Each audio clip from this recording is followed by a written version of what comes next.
We are back to the 2023 Goodyear FIA European Truck Racing Championship here in the Czech Republic in Most. It's the 5th race weekend of this season and I can't wait to get the race started. I'm not alone, Gregor. It's so nice to have you here, Managing Director of the ETRC. And before we're starting out, like really speeding up the racetrack, talking about what has been happening already yesterday, speaking qualifying, big celebration here in the Czech Republic.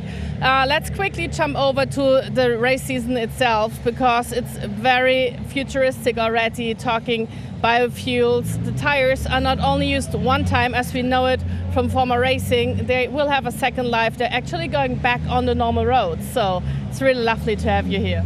Thank you very much. Yeah, it's really great to be back after the season break. We had a fantastic, last race with the Nürburgring and the release of the first full electric race truck prototype by Iveco and Team Hahn.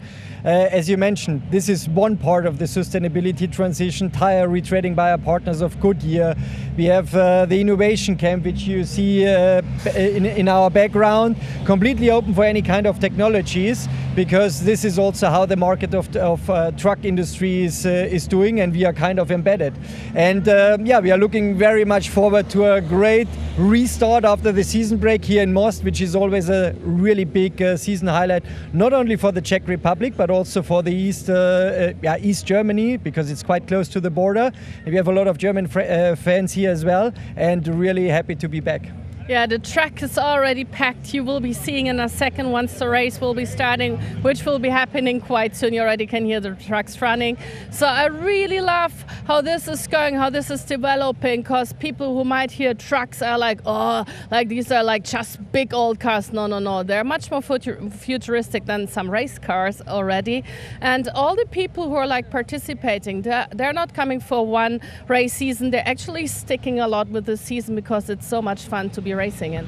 Absolutely. So we recently did a customer survey, for example, at Nürburgring, and the average times fans are coming is between 8 to 10 times, because our events are just fantastic. You have a combination of racing, obviously, the reason why everybody is here, entertainment and industry. You can see the latest state-of-the-art of technology, but also enjoy yourself with music concerts. And that's really at every racetrack, according to the characteristics of each country.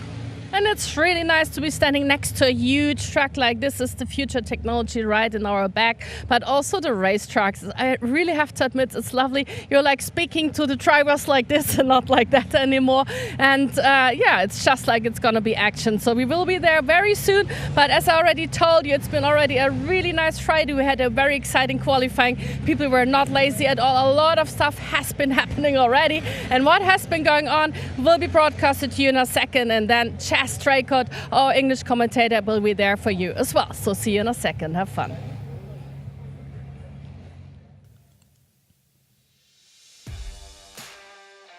Yes, thank you very much, Lena. Hello, everybody, and welcome back to the Goodyear FIA European Truck Racing Championship in 2023. The wonderful day that it was yesterday, in Friday, was this amazing celebration of all the truck racing. The trucks were actually driven on public roads into the heart of Most, and all the fans and all the spectators could get up close and personal with the drivers and the teams. Unfortunately, though, one of the teams that was getting up close and personal with the internals of their machine was the Don't Touch Racing team that supports Andrej Kurzim. Andrej had an engine swap part way through qualifying, basically. They had qualifying and then Superpole. They blew an engine, had to get the truck back out in time to make sure that he could put some times in, and eventually he did go back out into the session. He was in 12th place though, but still a mammoth effort by the team to get him out there and of course keep him nice and competitive. This is how qualifying ended up though, and Norbert Kish was once again the fastest man in truck number 1, with Jochen Hahn just behind him 4 tenths back. Antonio Albacetti and Jamie Anderson next up, ahead of Lucas Hahn and Steffi Halmer. Great stuff, a great performance I should say by Lucas in 5th. Sasha Lenz down in 7th place, a real surprise there. And welcome back, by the way, to Adam Lachko. He's racing here at his home round for Bagheera ZM Racing. Awesome to see the Bagheera Freightliners back on the grid. Jose Eduardo Rodriguez and Mark Taylor rounded out your top 10. Stefan Faas and Andre Kursim 11th and 12th, ahead of Louis Requenco, Heinrich Clemensecker and John Newell, completing our 15-truck grid for this weekend. But like I say, real pleasure to have Adam Lachko back with us, and this fantastic, very unique circuit is going to provide a big challenge for some of our drivers that are newer to the championship for this season. And I, for one, look forward to how they all get on. As you see, conditions, as ever, here at Most, quite mixed at the moment. It's one of those circuits and one of those sort of environments where it can very easily go from being baking hot sunshine in the 30°C mark to an absolute torrential downpour. We've seen it over the last 2 seasons here that the rain can be a factor at Most, and even over the course of this morning, it's been a bit of an effect as well. I'd like to introduce myself again, though. I'm Chaz Draycott, and my wonderful colleagues Joachim Eberts and Fonzie Cebrian will be commentating on the German and Spanish live streams, respectively, and I will be here to provide all of the English commentary for the championship, working remotely for this round of the championship and Zolder, which is coming up in just 2 weeks' time. And then for the final 2 race meetings of the season, you may see me on camera at Le Mans or Jarama, based on whether they decide to show my ugly mug or not.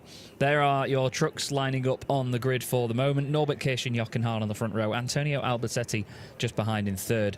And then he will be lining up alongside Jamie Anderson, who's had a solid season so far after moving up into the Titan category from the Chrome category, moving out of what they call the Promoters' Cup. Think of it as Pro and Am, I always say.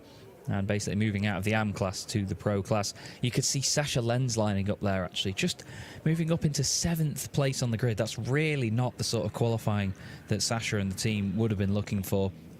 I know a lot of the guys down there at SL Apollo Tyres Truck Sport, and they will not be over the moon with that qualifying. Sasha especially, he'll know that there's more in the tank. But it sets us up for an exciting race, though, doesn't it? Because it means that we'll have somebody like Sasha making their way through the pack and battling up through the positions to try and take places where possible. There's Jamie Anderson. He and a number of other drivers recently competed at Donington Park at the International Truck Prix, which was held by the BARC and the British Truck Racing Championship. It was a wonderful event. It was great to see the BTRC going strong as well. And as ever, lovely to see some of the drivers coming over from the European Series. John Newell, Mark Taylor and Jamie Anderson all over there. And I think, as far as I remember, they locked out the podiums in every single race. It was excellent, and lots of trucks like those Scanias that you see there, lots of beautifully prepared trucks that work every single day but are still beautifully looked after. Adam Lachko is going to be an interesting one to watch as well for this weekend. Because he's here on home soil, he'll want to prove a point coming back to the championship. He's actually on the same row of the grid as Sasha Lenz, so the two of them will be hoping to make their way through together. They'll definitely be hoping to dispatch of Lucas Hahn and Steffi Halm in the early stages, the two Ivecos just in front of them. It's a beautiful white and blue Actros there, but this is what I mean. The industry is full of these beautifully prepared trucks that do work every single day. My brother and I were at Donington Park and saw a black Scania that was nicknamed Black Betty that had nearly 1 million kilometres on it, and it looked absolutely immaculate, like it had just rolled off the production line. There's your front row, trucks 1 and 2, positions 1 and 2, and those guys will be doing battle once again very soon. Norbert Kirsch hoping to win the first race of the weekend again here at Most, as he so often does. There's your second row of the grid, Antonio Albersetti and Jamie Anderson, another pair that have had their interlocking horns so far this season, let's say. They had a moment at Poznan, to say the very least, and we'll be hoping for none of that this time round. In just a moment's time, we will be welcoming our international TV viewers from all over the world. So in just a sec, I will remain a little bit silent while we transition over to the TV broadcast. But then we will have everybody with us, and we'll be able to get the racing ready and underway as the fans begin to flood the grid.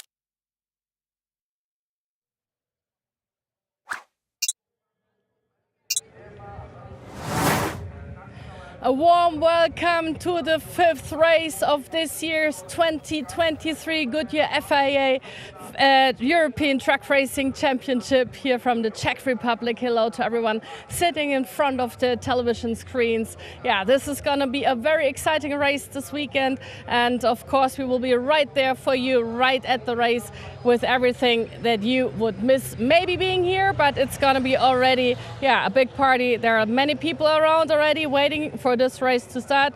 Round one, lap one to come very soon. So welcome everyone sitting there all over the world. And of course, we also have our commentators for you. Speaking of Chess Tricot, the English commentator Joachim Eberts for Germany. And of course, Fancy Cyprian for the Spanish crowd. So I hope you will enjoy this race. My name is Lina Vendemars and I can't wait being there for you. But before we're going to start out with the race, and maybe we'll get Norbert Kisch, who has been the fastest in qualifying number one, back to Chess, and a big hello from his side.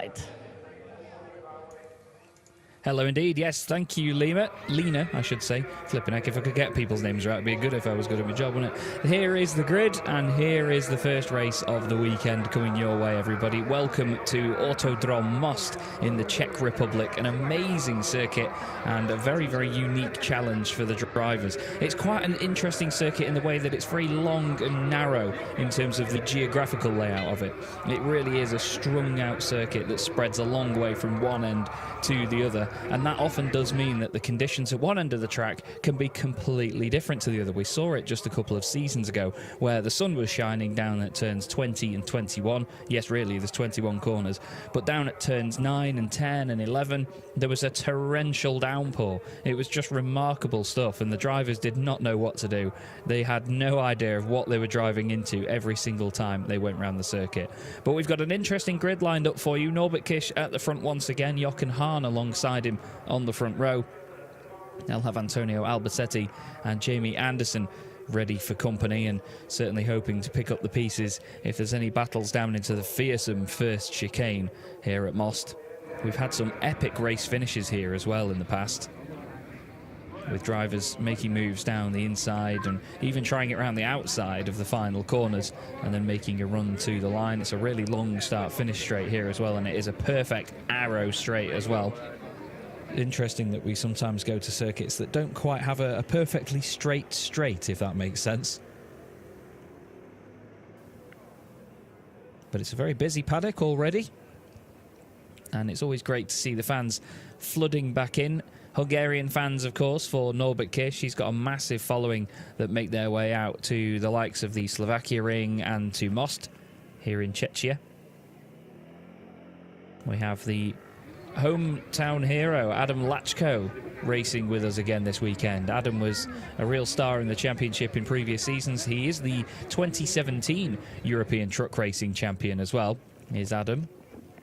But he's entering as a race-by-race entrant just for his home race here as part of Goodyear ZM Racing. There he is actually in truck number 55, the Freightliner, alongside Sasha Lenz. He'll be starting from 8th on the grid here.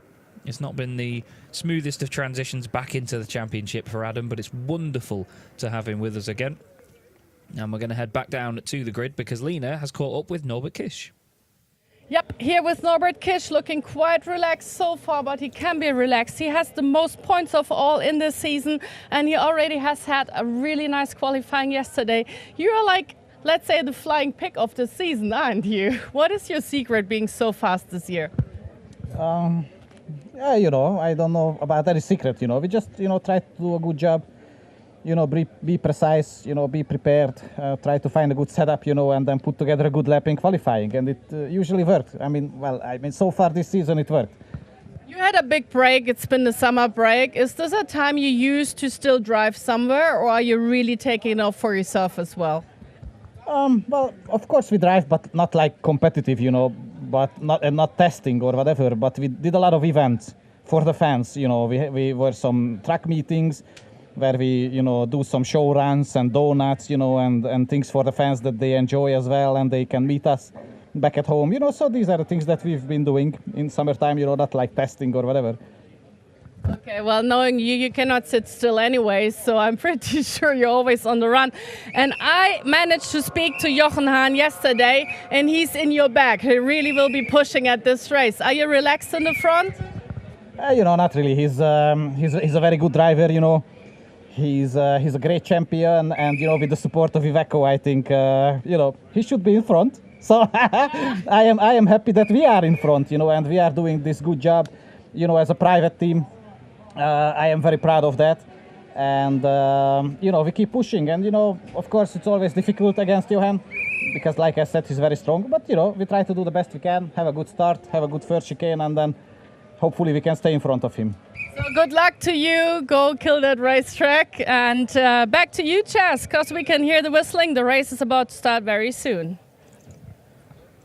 Absolutely. Thank you very much. Great to hear from Norbert Kish ahead of the first race of the weekend. It's awesome to see the respect as well. He knows that Jochen is such a star. Jochen knows that Norby's a real talent as well. And it's just great to have the two of them, absolute titans of the championship, alongside each other on the front row.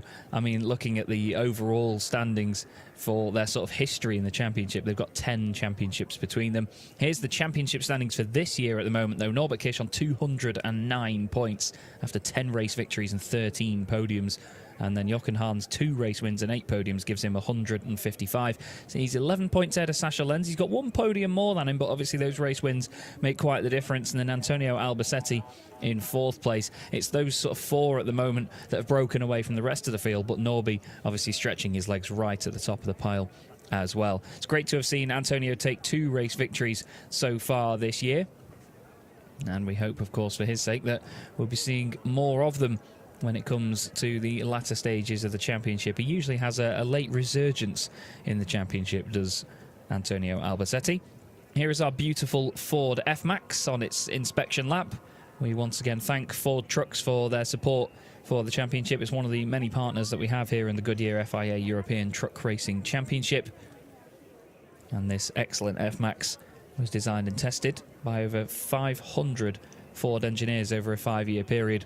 And it results in the beautiful machine that you see here today. We've got 2 of them in the paddock, one in this great orange and black design, a very different contrast to the dark blue machines that we had last year. But the other one in the paddock is a more sort of light sky blue with a white design on it. Some of you may have clocked it earlier on when Lena was interviewing Georg in the paddock at the Innovation Camp earlier on. But the official truck is used to just inspect the circuit and make sure that there's nothing out there that could affect the racing in any way. Just one final check that all is good, and there is your grid ready to get going. It's a rolling start in this championship for those of you that are new viewers here. There is Michael Marek, the race director of the FIA. And there also is the wonderful Rolf Werner giving one final oversight to make sure everybody is off the grid. He's got a funny nickname for me as Rolf. He calls me Soft Egg because he believes that I'm just slightly soft, basically. We have a fantastic laugh, though, whenever we're together in the championship. He's got a great dry sense of humour as Rolf. But when it comes to business time, no mucking about from the boss man. He gets exactly what he needs done. We've got fans young and old at the circuit this weekend, which is always great to see. That's one of the appeals of truck racing, is that you always get fans from all generations making their way to the circuits, because you've got people that have been in and around the industry for so long that have come to love it and just live it throughout their whole lives, and they try and pass on that knowledge and that enthusiasm to the younger generation as well. And it's great because, I mean, kids love trucks. It's just something that we've figured out over the years, isn't it? Kids love trucks. Trucks are humongous, beefy, cool machines. And it's just something that really appeals to you as a kid. You always think, oh, I really like those. They're massive, you know. They're just these monsters of the road. And we've got our very own unique monsters lined up on the grid here in the form of the Goodyear FIA European Truck Racing Championship. Fans having a wonderful time, and that's just what it's all about. There's always such a positive atmosphere at all of our race meetings here in the Goodyear FIA European Truck Racing Championship, and it would be an absolute honour to remain a part of this for any length of time. It really would. You could see some of the members of Jochen Hahn's team there ready to keep an eye on things from the sidelines. They've got Lucas Hahn out there. The white and blue machine just in the middle of his shot there is Lucas, son of Jochen Hahn. He's been doing a fantastic job so far, has Lucas, especially in the Promoters' Cup this season. He's been really staking his claim towards that championship. Currently finds himself with a bunch of victories. I think he's got the same amount of wins in that category, actually, as Jose Eduardo Rodriguez. He's got 6 wins to Jose Eduardo Rodriguez's 6, who is currently leading the championship there. Pole position in the Promoters' Cup this time went to Lucas Hahn as well. The Promoters' Cup is for drivers, basically, that haven't either been a champion in the last 10 years, they haven't finished in the top 7 in the overall standings in the previous year, and they haven't qualified more than once in the top 5 overall. So it's limited to a certain amount of success in the championship, basically. And there's no limit to our success, of course, by the Bio-LNG powered Iveco S-Way. This gorgeous machine is another amazing measure that we've got towards the sustainability of the championship, which has committed to be carbon neutral by 2038 at the latest. And the Iveco support that we've got with this amazing S-Way, we've actually got a pair of them as well as the pace trucks for the championship with its massive Bio-LNG tanks down the sides. It's a great bit of kit, and again, for the fact that it is Bio-LNG and reducing up to 95% of the emissions, you don't lose any power or torque because of that. Plenty of power and torque at the front of the grid, though. Norbert Kish alongside Jochen Hahn on the front row of the grid. The big red and white Revace Racing thing, and the white and blue. I'm not going colourblind, I promise. The white and blue Iveco S-Way of Jochen Hahn. Second row, Antonio Albacetti and Jamie Anderson, Team T-Sport Burnau, and then Anderson Commercials Racing. Lucas Hahn and Steffi Halm make it an all Iveco row 3. Lucas hoping to poke forward in the pack, and then a superstar row 4, Sasha Lenz and Adam Lachko. Not a great qualifying from Sasha, but good to have Adam back, and I'm excited to see if they can work together or battle with each other in the early stages. Jose Eduardo Rodriguez will line up 9th. Mark Taylor gets another Super Pole session completed and finishes 10th. Stefan Faas is 11th ahead of Andrei Kursim in 12th place, who obviously had to replace the engine. And another hats off to the team for doing that in such a quick amount of time. Louis Requenco and Heinrich Clemens-Hecker on row 7. It was Heinrich Clemens-Hecker's birthday yesterday, so happy birthday, Clemens. Hope he had a fantastic day. And John Newell lines up 15th at the back of the field, but again, hoping to just make more progress and move forward. Like I said, John, Mark and Jamie, the British drivers, all coming from a very successful weekend at the Donington Park International Truck Prix, supporting the British Truck Racing Championship. And thanks again to the wonderful Alan Taylor and Taylor's Truck Sport. They provided me and my family with a lot of great hospitality over the weekend, but it was so great to see so many people from all over. Tim Frost from T-Sport Burnau was there as well. It was excellent to see so many people coming together for truck racing back in the UK on home soil. But here we go then. The first race of the weekend is about to get underway, everybody. This is going to be race number 17 in the 2023 Goodyear FIA European Truck Racing Championship. It's Norbert Kish and Jochen Hahn on the front row. And it's time to hold on to your hats, because all of a sudden 1,000 horsepower plus 6,000 newton meters of torque each is about to be unleashed down the start-finish straight. The lights will go red, the trucks will get the boost spooled up, and they will let off the brakes and go. And it's a really solid start by Jochen Hahn. He's just eking in front of Norbert Kish. Antonio Albacetti's got a good launch away as well. Adam Lachko's fallen down slightly, and Jose Eduardo Rodriguez has caught up to him as they head into the chicane for the first time.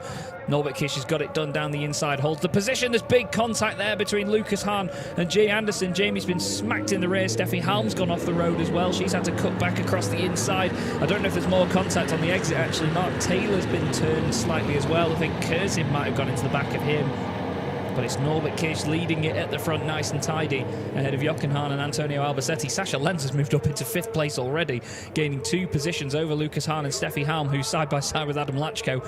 In the first race meeting I ever commentated on, Steffi Halm and Adam Lachko had a titanic battle that I was loving seeing, and it's great to see that they're back to their old ways straight away. Welcome back, Adam, she says. Jamie Anderson somehow holding position, though, after taking a massive smack in the right rear by Lucas Hahn. I think Lucas got a push from behind as well, because there was a lock-up a little bit further back in the field.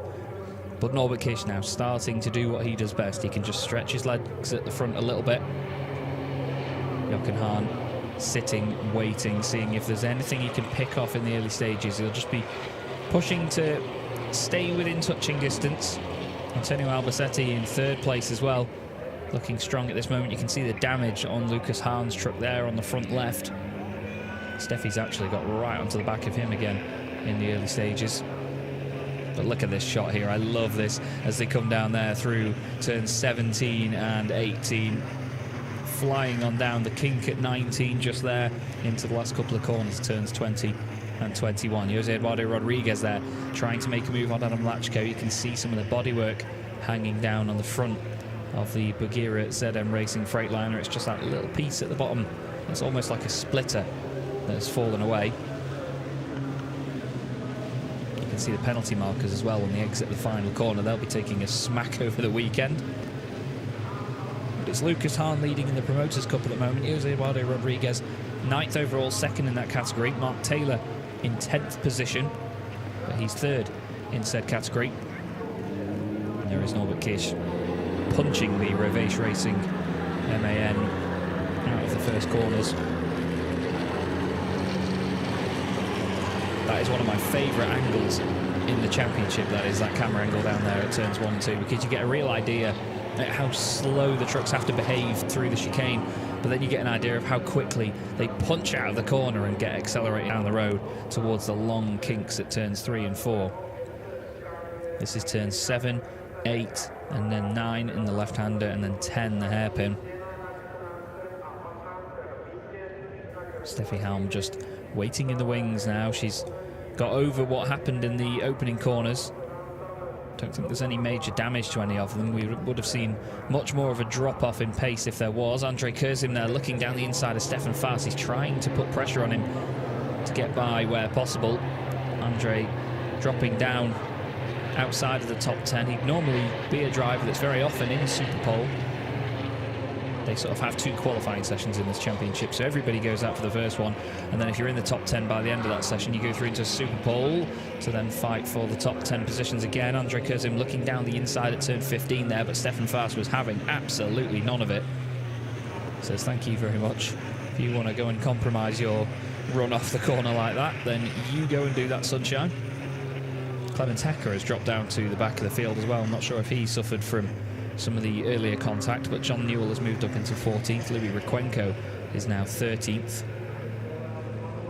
There you can see the breeze of the trucks flying by, just moving the penalty markers slightly.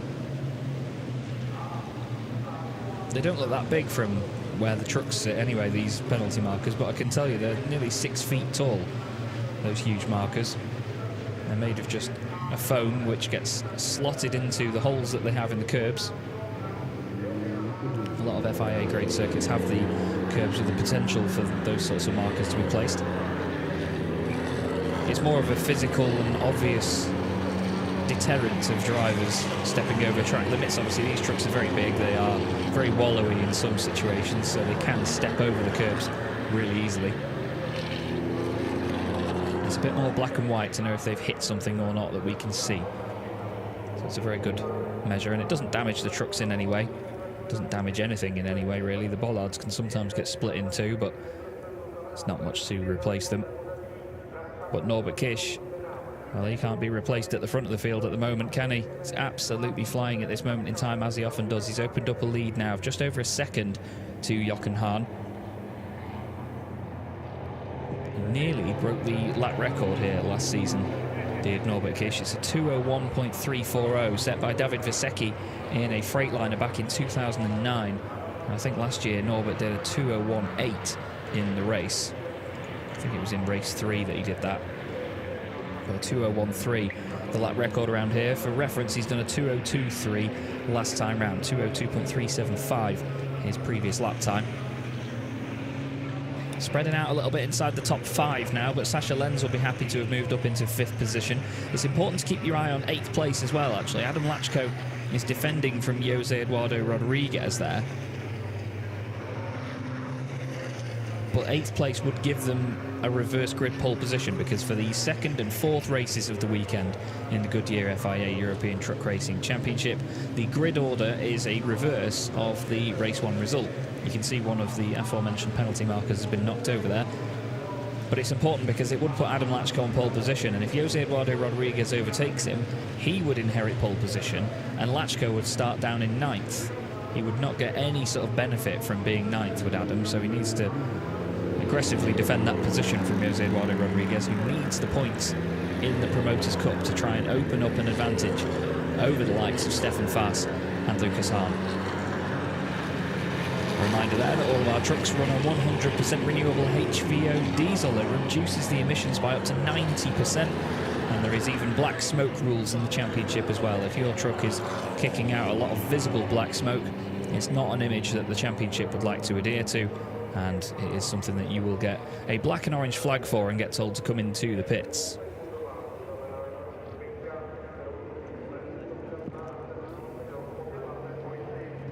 Apparently there's been a report of Jochen Hahn being out of position at the start of the race, so potential for Jochen to be given a slap on the wrists here.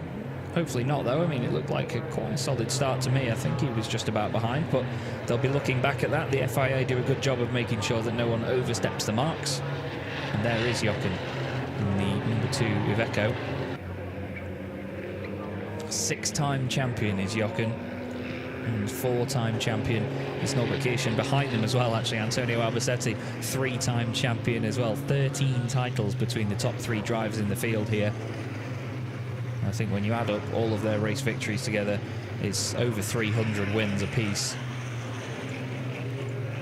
And there's over 1,500 race starts between the guys as well. It's amazing, the talent level in the championship.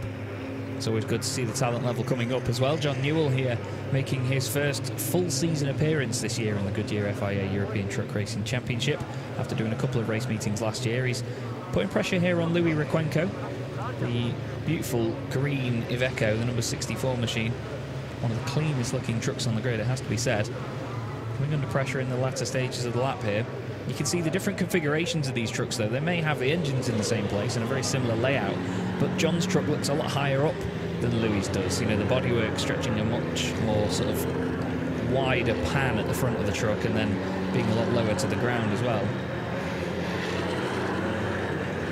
And then John's looks like it rolls around a bit more in the corner and it's soft. You know, that's sometimes how you need these trucks to be. There's a lot of weight to manage here. You need the platform underneath you to be able to withstand all of that weight and manage it well on each corner. It was interesting, actually. I was speaking to the wonderful Stuart Oliver from the British Truck Racing Championship. He's previously won the European Championship as well as Stuart, but they had John McGuinness, the Isle of Man TT legend, racing with Team Oliver Racing at Donington Park a few weeks ago, and he was saying that it's remarkably similar racing a motorbike to racing a race truck. Can you believe that? But it makes sense really, because you've got to manage where the weight is on the vehicle. You know, you have to really put it down on the front end if you want it to turn into a corner. You have to lean it on the back end if you want to get the traction down out of the corner. It's very similar to racing a bike apparently, so I'll take his word for it at the end of the day. I've not raced either. Steffi Harm's certainly racing the truck right now though, because she is all over the back of Lucas Hahn, putting more and more pressure on him by every single corner by the look of it. I don't think there'll be any sort of team orders or anything here. The two of them will battle till the flag drops at the end. But they need to be careful in these sorts of scenarios though, because if you do push too hard and make a mistake or go for an over-opportunistic manoeuvre, then they could put themselves at risk of losing time to Adam Lachko and Jose Eduardo Rodriguez behind. That could cost you when it comes to the reverse grid later. Lucas carrying that little bit of damage on the front left, just a bit of the bodywork is broken off. That won't really affect the truck at all, to be honest, for anybody that's wondering. They're only fiberglass pieces of bodywork, and as you can imagine, aerodynamics don't make a massive difference when it comes to truck racing. But it looks like Steffi's a bit more confident on the brakes, doesn't it? Just gets it stopped later and closes right in, and then on the exit she's able to get the power down in a way that keeps her right tucked in behind the fellow Iveco in front.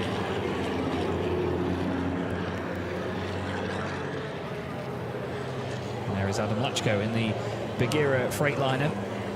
It's an excellent shaped racing truck, the Freightliner. It really is a gorgeous machine. It's lovely to see one back in the championship again. And he was teammates over the last couple of seasons with Teo Calve and Alia Kolok.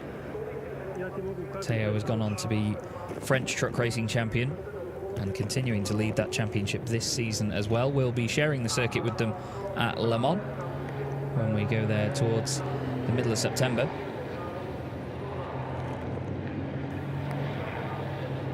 Lucas Hahn there just making his way down turn 13, right-hand kink. Apparently this is a corner as well, turn 14. It does go slightly over to the left there, and it really exaggerates the speed at which they go past our cameraman. And then turn 15, the right-hander. This is turns 17 and 18 that Norbert Kish and Jochen Hahn are exiting right now.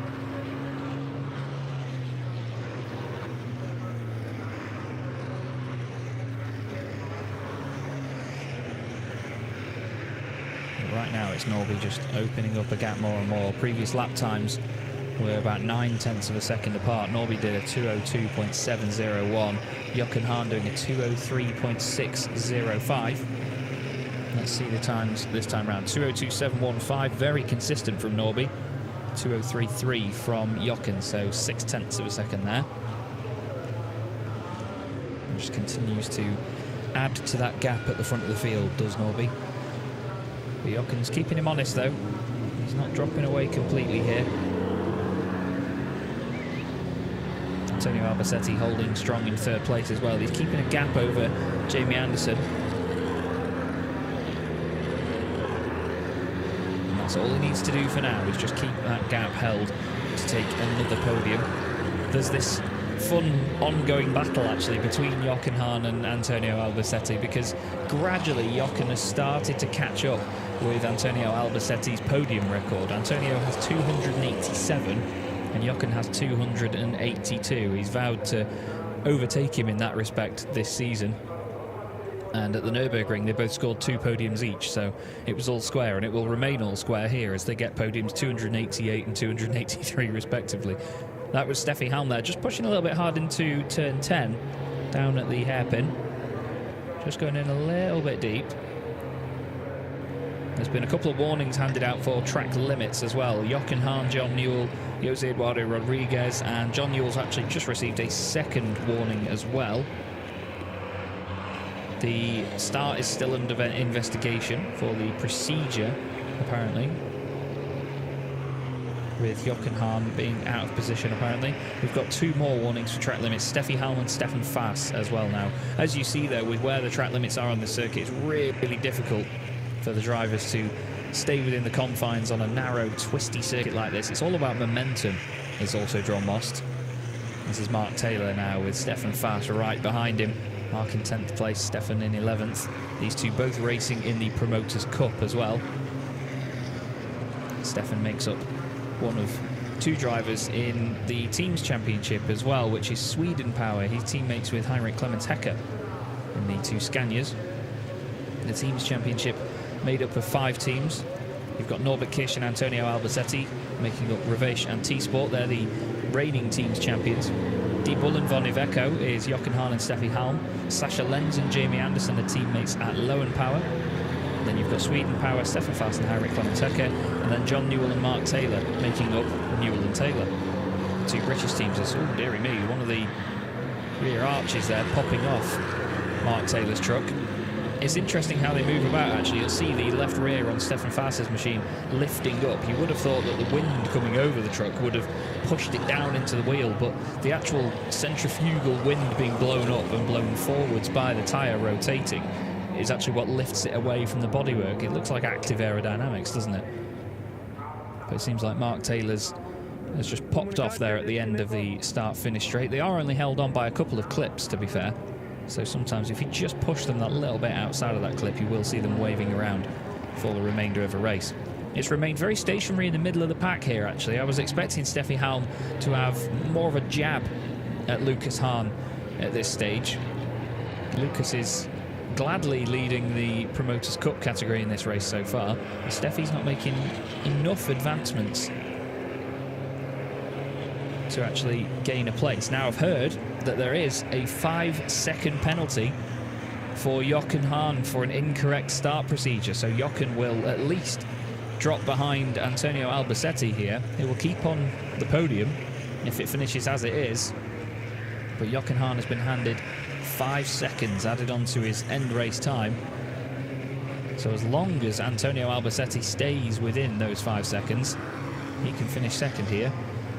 We've had more warnings for track limits coming in. Lucas Hahn and Heinrich Clemens-Hecker both getting one now as well, as this battle in the Promoters' Cup continues on. Stefan Faas in that very square Scania, looking quite menacing right now, all over the back of Taylor's black and red MAN. Gets a great run out of the final corner though, does Mark. And you'll see he holds the inside line there. It's not really to go defensive or anything like that, but a lot of the time in these trucks they are limited to 100 miles an hour. I say a lot of the time, they are limited to 100 miles an hour, 160 kilometers an hour, and that is basically monitored by a GPS system that gives them their speed on a screen in the dashboard as Mark lights it up on the exit of the chicane and goes very sideways. But the drivers need to be really careful of that speed. It's all bodywork flying off Stefan Faas's machine there. That's from the front right corner. And a bit of white smoke there popping up from the front right wheel. No black smoke though, because of course they all run on 100% renewable HVO diesel, as reminded by the graphic there at the bottom of the screen. Look at this now, Stefan all over Mark Taylor, really pushing now, making it certainly clear what his intentions are as he tries to get past into 10th position. That's a championship point scoring position as well in 10th place for the overall standings. They'll both score points in the Promoters' Cup if it finishes as it is. But as it stands right now though, Mark Taylor is on to get 1 overall championship point, which is still very important at the end of the day. Points mean prizes. He's on 24 points. There is the bodywork off Stefan's truck. It's a lovely souvenir for a Marshall or two. But as you can see, it's just fiberglass that snaps away. It absorbs a lot of the impact and a lot of the energy when these trucks do make contact.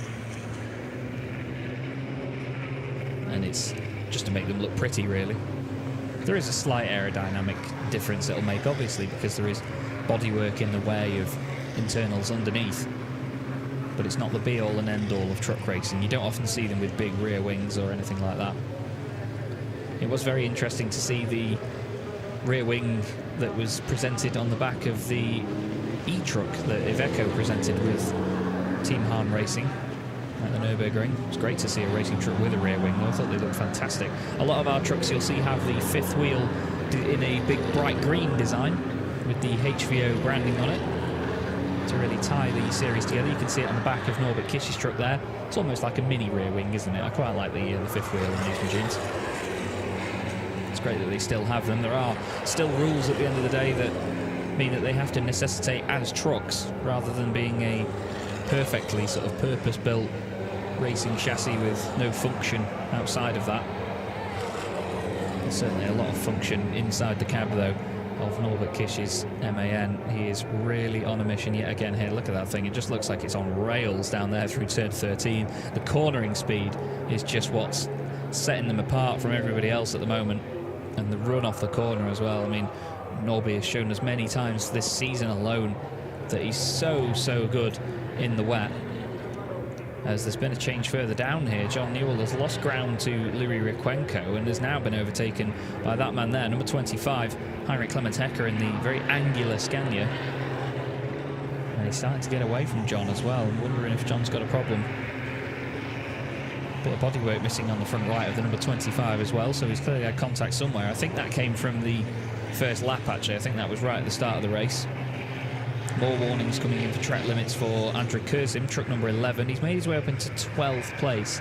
Actually, I think he started 12th, didn't he? So he made his way up and then back down again, unfortunately. A second warning for Stefan Faas for track limits as well. As Norbert Kisch now crosses the line and will start the final lap of the race. The ticker in the top left that we had shows how many laps have been completed in the race. And there's another wheel arch there actually at turn 1. I think that might have been Mark Taylor's that was left there from earlier.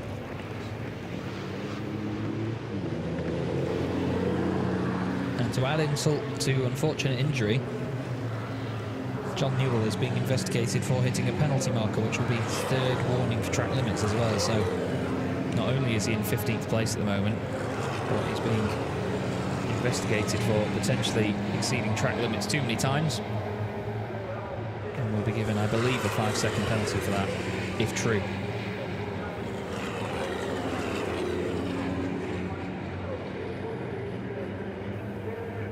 But Norbert Kish keeping it nice and tidy at the moment, doing a very, very solid job.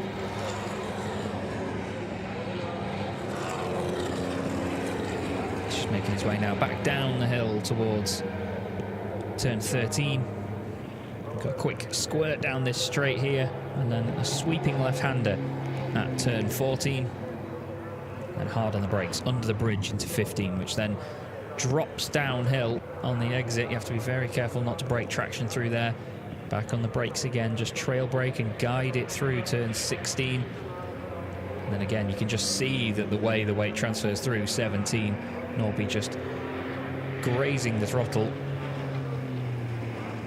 putting the power down up through turns 18 and 19, and it's been an exemplary final lap here to show us just how to get around Moss in a very quick time.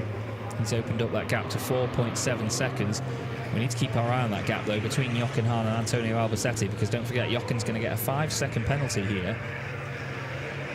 And at the moment, it'll actually put him behind Jamie Anderson as well, because Jamie is within 5 seconds. But Norbert Kish is going to cross the line and win round 17 of the Goodyear FIA European Truck Racing Championship in 2023. Jochen Hahn finishes second, 4.3 seconds off. Where is Antonio Albacete? Oh, it's just going to be. Jamie Anderson misses out on third place by, what, 23 thousandths of a second, 25 thousandths of a second. So Jochen Hahn will hold on to third position at least. So it's Norbert Kish, Antonio Albacete and Jochen Hahn. And behind them, winning the Promoters' Cup, is going to be Lucas Hahn, who finishes the race overall in 6th position. Jose Eduardo Rodriguez finishing next up, 9th overall for him. And Mark Taylor finishing in 10th place, gets a podium in that category as well. Adam Lachko finishing 8th overall there will mean that he's actually going to be on pole position for race 2 later on, so that'll go down well with the home crowd. That'll be a very, very popular starting grid, I'm sure. But there is your race winner once again, Norbert Kish, taking his 11th win of the season. Jochen Hahn will be demoted into 3rd place after finishing only a couple of seconds ahead of Antonio Albacete. He was, what, 3.2 seconds clear by the end, so will unfortunately lose that place. However, it was 25 thousandths of a second over 5 seconds ahead of Jamie Anderson. So Jamie, unfortunately, missing out on a podium there by the blink of an eye. It's amazing to think that the tiny difference of how much quicker Jamie would have had to have been on that final lap to gain that extra place. But there was no tiny margins at the front, though, was there?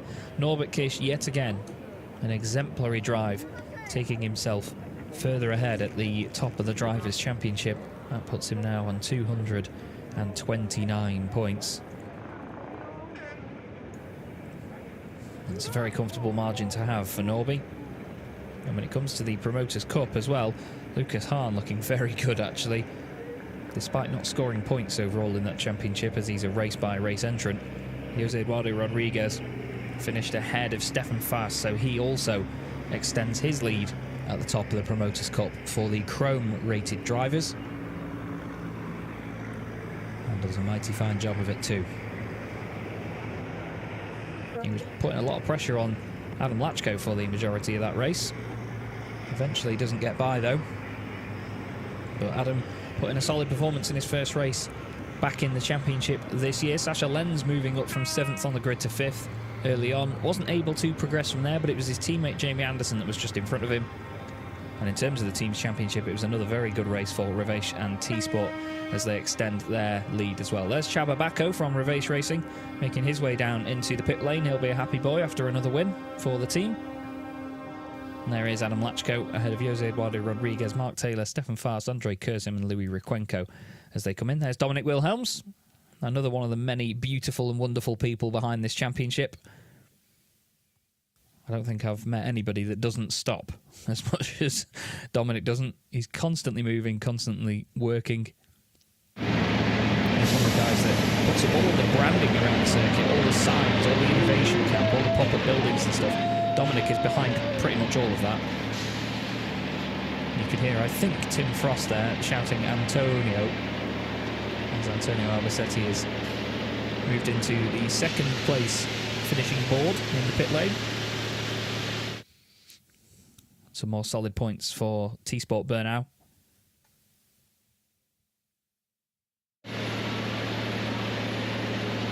Norbert Kiss ready to make his way out of the machine. A little bit of bodywork damage there on the front left of Antonio's truck, but that is very minor compared to what can happen to the front end of these machines. A little dent in the door as well, as you can see. But there is a look at the intricacies of these amazing machines. And we're going to go back to the front of the pack, speak to Norbert Kiss with Lena. Yeah, first of all, congratulations. Good to see you again. 11 laps later, still flying in the front. So this has been a blast for you, right? Oh yeah, good race. Very happy with the result.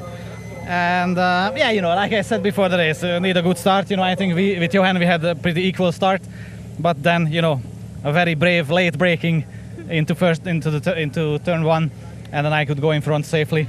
Already before the second part of the chicane, which is always, you know, the aim and the safer thing to do for the position. So I'm really happy that we did that, and then you know, I could start to build a gap a little bit, and then I hear on the radio that Johan also have a penalty because I think he was too close to me in the middle of the road on the start. I think he was too fast. Too fast, maybe. Okay. And then yeah, you know, pull the gap. And, in the last couple of laps, I could manage it a little bit, you know, to be safe, you know, with the overspeeding or with the track limits, you know, or whatever, because there's a lot of things you have to watch out for, because there's a lot of things where you can make a mistake and then you can get a penalty, a very loose position. So, you know, okay, it was very good. You look really nice flying in the corners. Like you can sometimes see the difference, like the speed you still have in the corners. There's not so much braking. Do you feel like this for yourself or not so much? Well, you know, I don't know how it looks from the outside, but I hope it looks good from the outside. From the inside, you know, yeah, obviously I try to do the best I can, and you know, to set up the track in a way that I like, and we are aiming to be fast in the turns, you know, obviously. So yeah, you know, it feels good on the inside as well. So you know, Ravis Racing is doing really a good job. So I am really thankful for the team. I'm pushing you to the winning ceremony now because there's a trophy waiting for you. I'm already here, like they need to get their trophy. And I'm quickly catching Jochen Hahn, of course, because I think he might be quite sad maybe, or to say the P word. Are you pissed? Nah, but not really pissed. Normally, we speak about these rules from the start procedure on the briefing, but this weekend we don't speak about it, and I think, then maybe we handle it like in the past. And really, in the end, I forgot it. And yeah, it's 5-second penalty, so podium with, I don't know, thousandths per second. It's okay, but not really happy. I know you were aiming for first place, trying to push a lot. Was this also maybe that you were focusing so much on catching Norbert that you forgot about it? No, it's the first 3 laps. I can follow him and I can push, but after the beginning of lap 4, it's impossible. And I go a little bit in the smooth modus. And 3 or 2 laps before the end, it's the radio say me 5-second penalty. It's too late to push again. And from this side, a little bit not pissed, but it's too late. I know the 5-second penalty and I can do nothing in the end. Okay, I will go for a walk with you to the winning ceremony because there's still a trophy waiting for you. Maybe not the one he was wishing for. Okay, let's run over there and Chas, back to you. See you in a second. Thank you very much, Lena. Great to hear from the driver.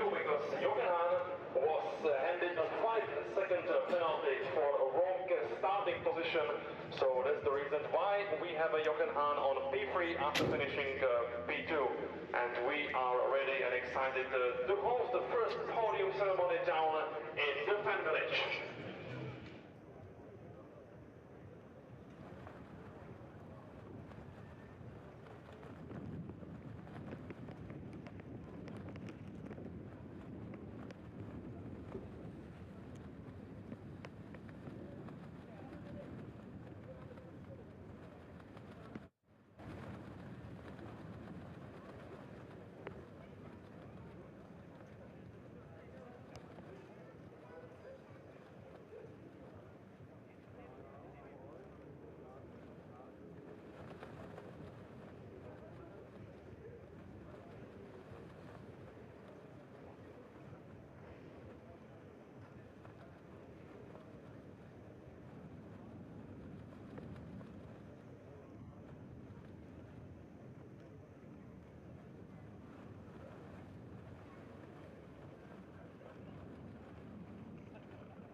sincerest apologies.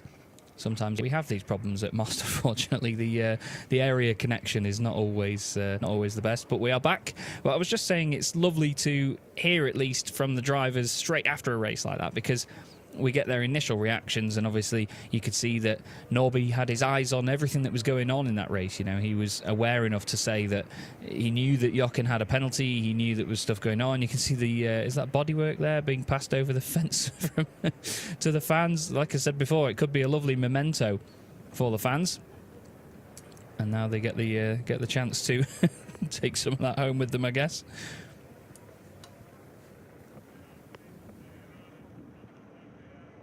But as you can see, it's very, very busy on the banking there, down the side of the start-finish straight.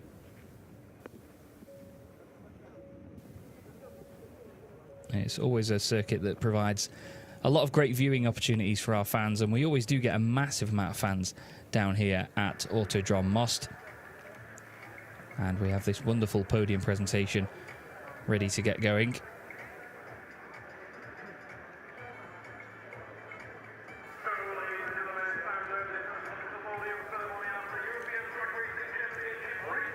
And as you can hear, they have an English announcer for the podium this time round.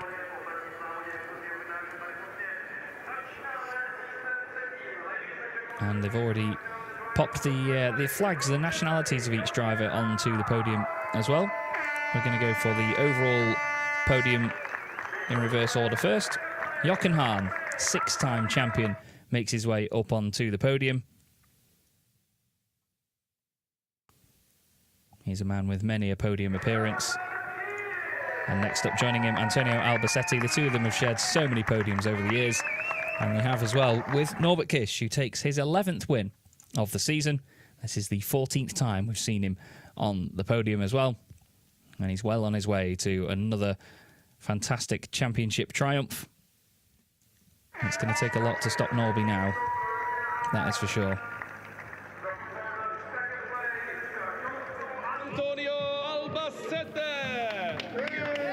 Jochen receives his trophy, and so too does Antonio. And a round of applause from the fans.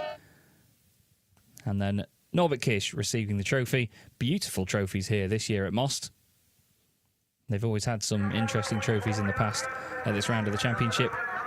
And now we're going to have the national anthem of Hungary for Norbert Kish before it's time for champagne.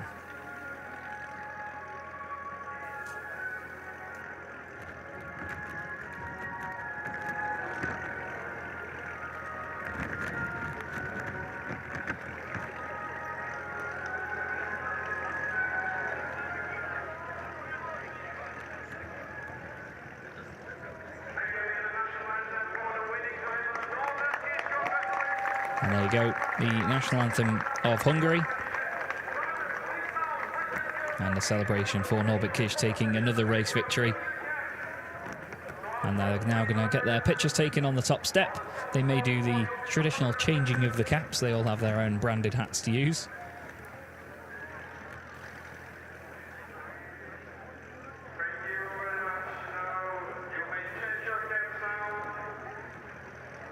And there it is. Unfortunately, due to the wind, Jochen's attempt to throw it into the audience didn't go far. They changed their own branded hats, and then it will be time to spray the champagne, soak the media, and you'll see everybody maybe shuffle out of the way, maybe make a move to get clear. I'm not sure. Sometimes they do, sometimes they don't.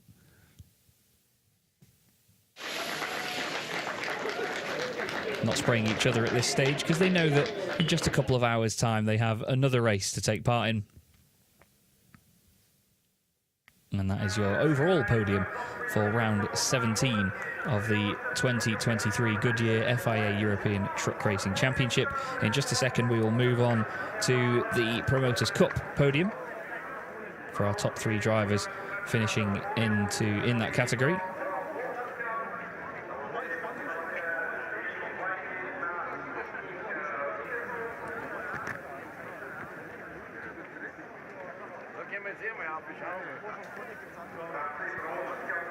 You can see a lot of members from the individual teams all down there ready to celebrate with their drivers. You can see all the drivers and so on in the sort of green room area on the left-hand side where they all sort of congregate before heading onto the podium.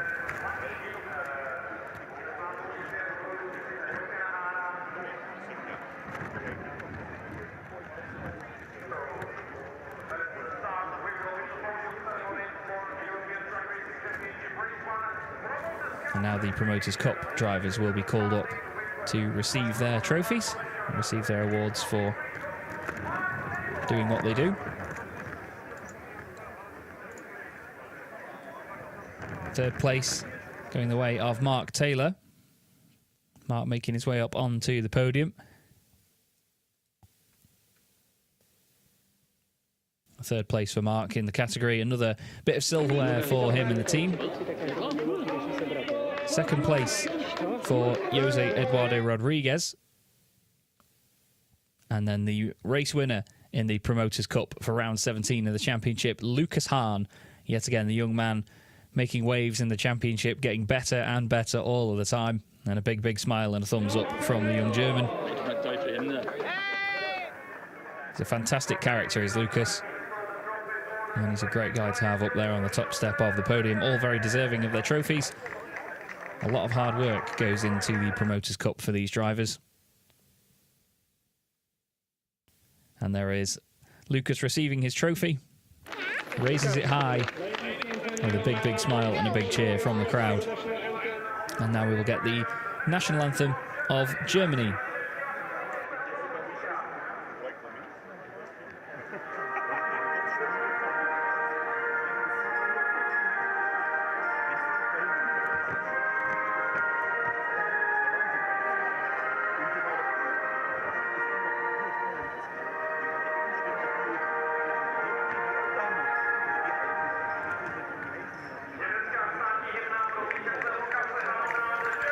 And there we are, the shortened national anthem of Germany for Lucas Hahn, race winner here in the Goodyear FIA European Truck Racing Championships Promoters' Cup.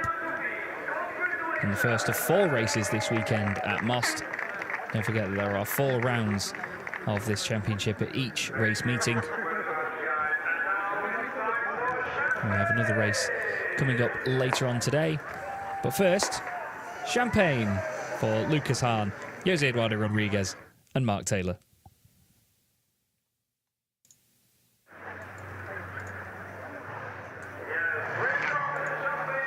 Now the second race of the day will be going live just after 2 p.m. UK time, 3 p.m. local time at the circuit itself.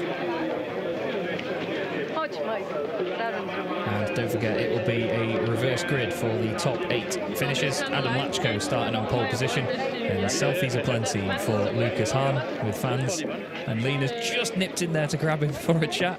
Fantastic opportunism there, Lena, love that.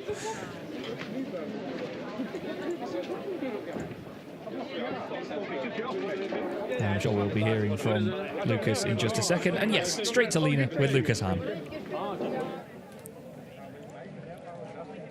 Winner of this race's Promoters' Cup, and it's all about the Hahn family. Another trophy in the shelf. How are you feeling today? Yeah, I'm feeling really good today. At the start, we have some little contact with Jamie Anderson, and after that, I go 1 position back from the grid, and after that, we was driving races, and the speed was good. In the middle of the race or till the end, I was also consistent, and I closed the gap to Sasha Lenz, and Would you say that Most is a fast racetrack? Yeah, Most is also a fast racetrack in the dry conditions. Not the highest grip level, but it's a really good track, and I like the track here in Most, and we are happy to come every year again. So there's another race to come this afternoon. Do you make more space in the shelf already?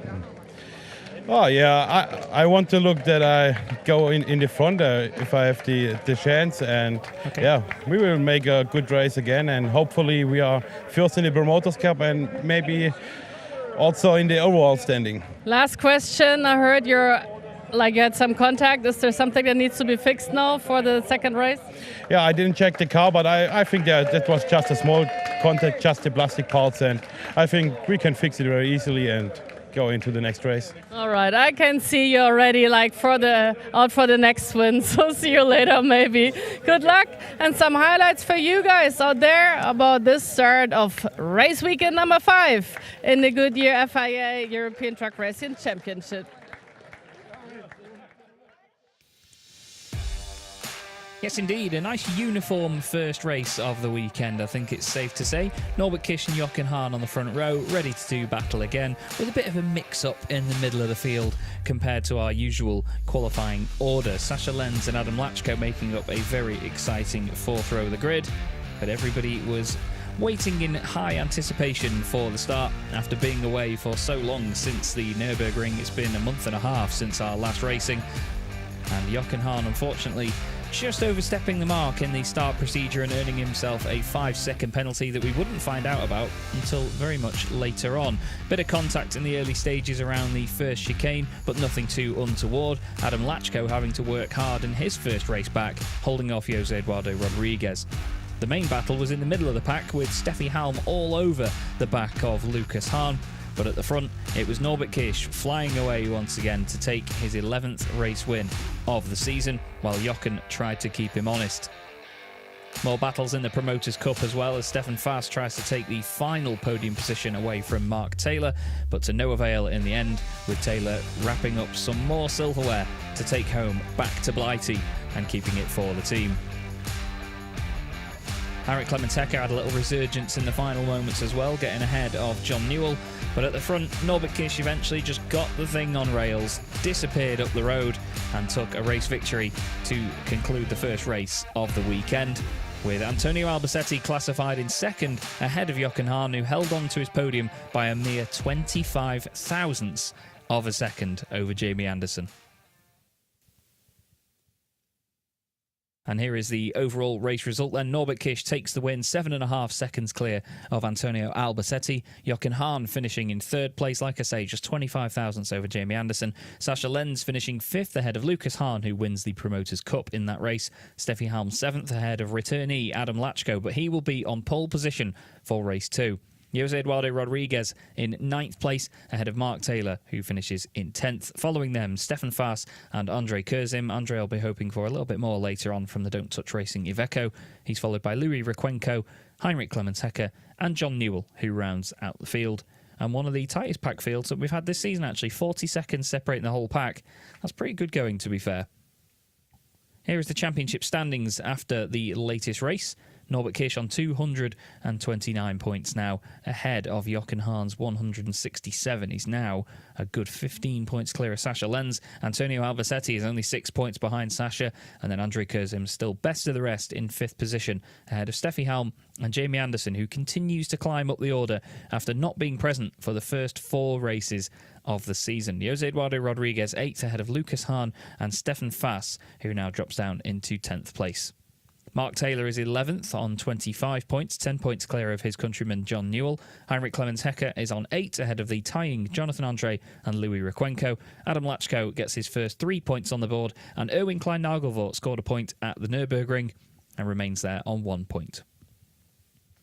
This is the Promoters' Cup Championship as it stands. Jose Eduardo Rodriguez now 18 points ahead of Stefan Faas. Mark Taylor closing in on the pair of them, with Lucas Hahn now moving up into 4th place. John Newell in 5th place on 114 points. He stays clear of Louis Requenco for the time being, with Heinrich Clemens-Hecker 7th, Jonathan Andre in 8th, and Erwin Klein-Nagelvoort, again, just wrapping up some points at the Nürburgring and putting himself 9th in the standings. But it's looking very good for Jose Eduardo Rodriguez in his first season in the championship. And we're going to go back down to Lena one more time to say goodbye.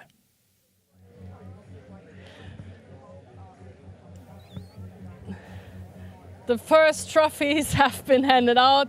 There's still the smell of champagne in the air, but there are more races to come this weekend. We will be back at 3:05 with race number 2, so stay tuned, hang on with us, and see you soon. See you later. Have a quick break. Bye-bye.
Welcome back to the second race of the Goodyear FIA European Truck Racing Championship, and the second race is about to start very shortly, but right now the boys and girls are handing out some signed autographs to their fans, and there has been a lot going on already this morning, and I'm just jumping over to Steffen Faas because his truck really had some damages going on this morning already. So are your mechanics still fixing everything for race number 2 right now? Ja, wir sind jetzt gerade wieder dabei, komplett alles zusammenzuschrauben. Ja, aber ich kann doch auch jetzt Deutsch antworten. Ja, also, sorry. He's very ashamed of speaking English, so he's doing this in German, but I will translate for you in a second. It's just, I hope you will not be like this on the racetrack in a second. Nein. So, is your truck ready to race? Your truck is already ready to race, I know.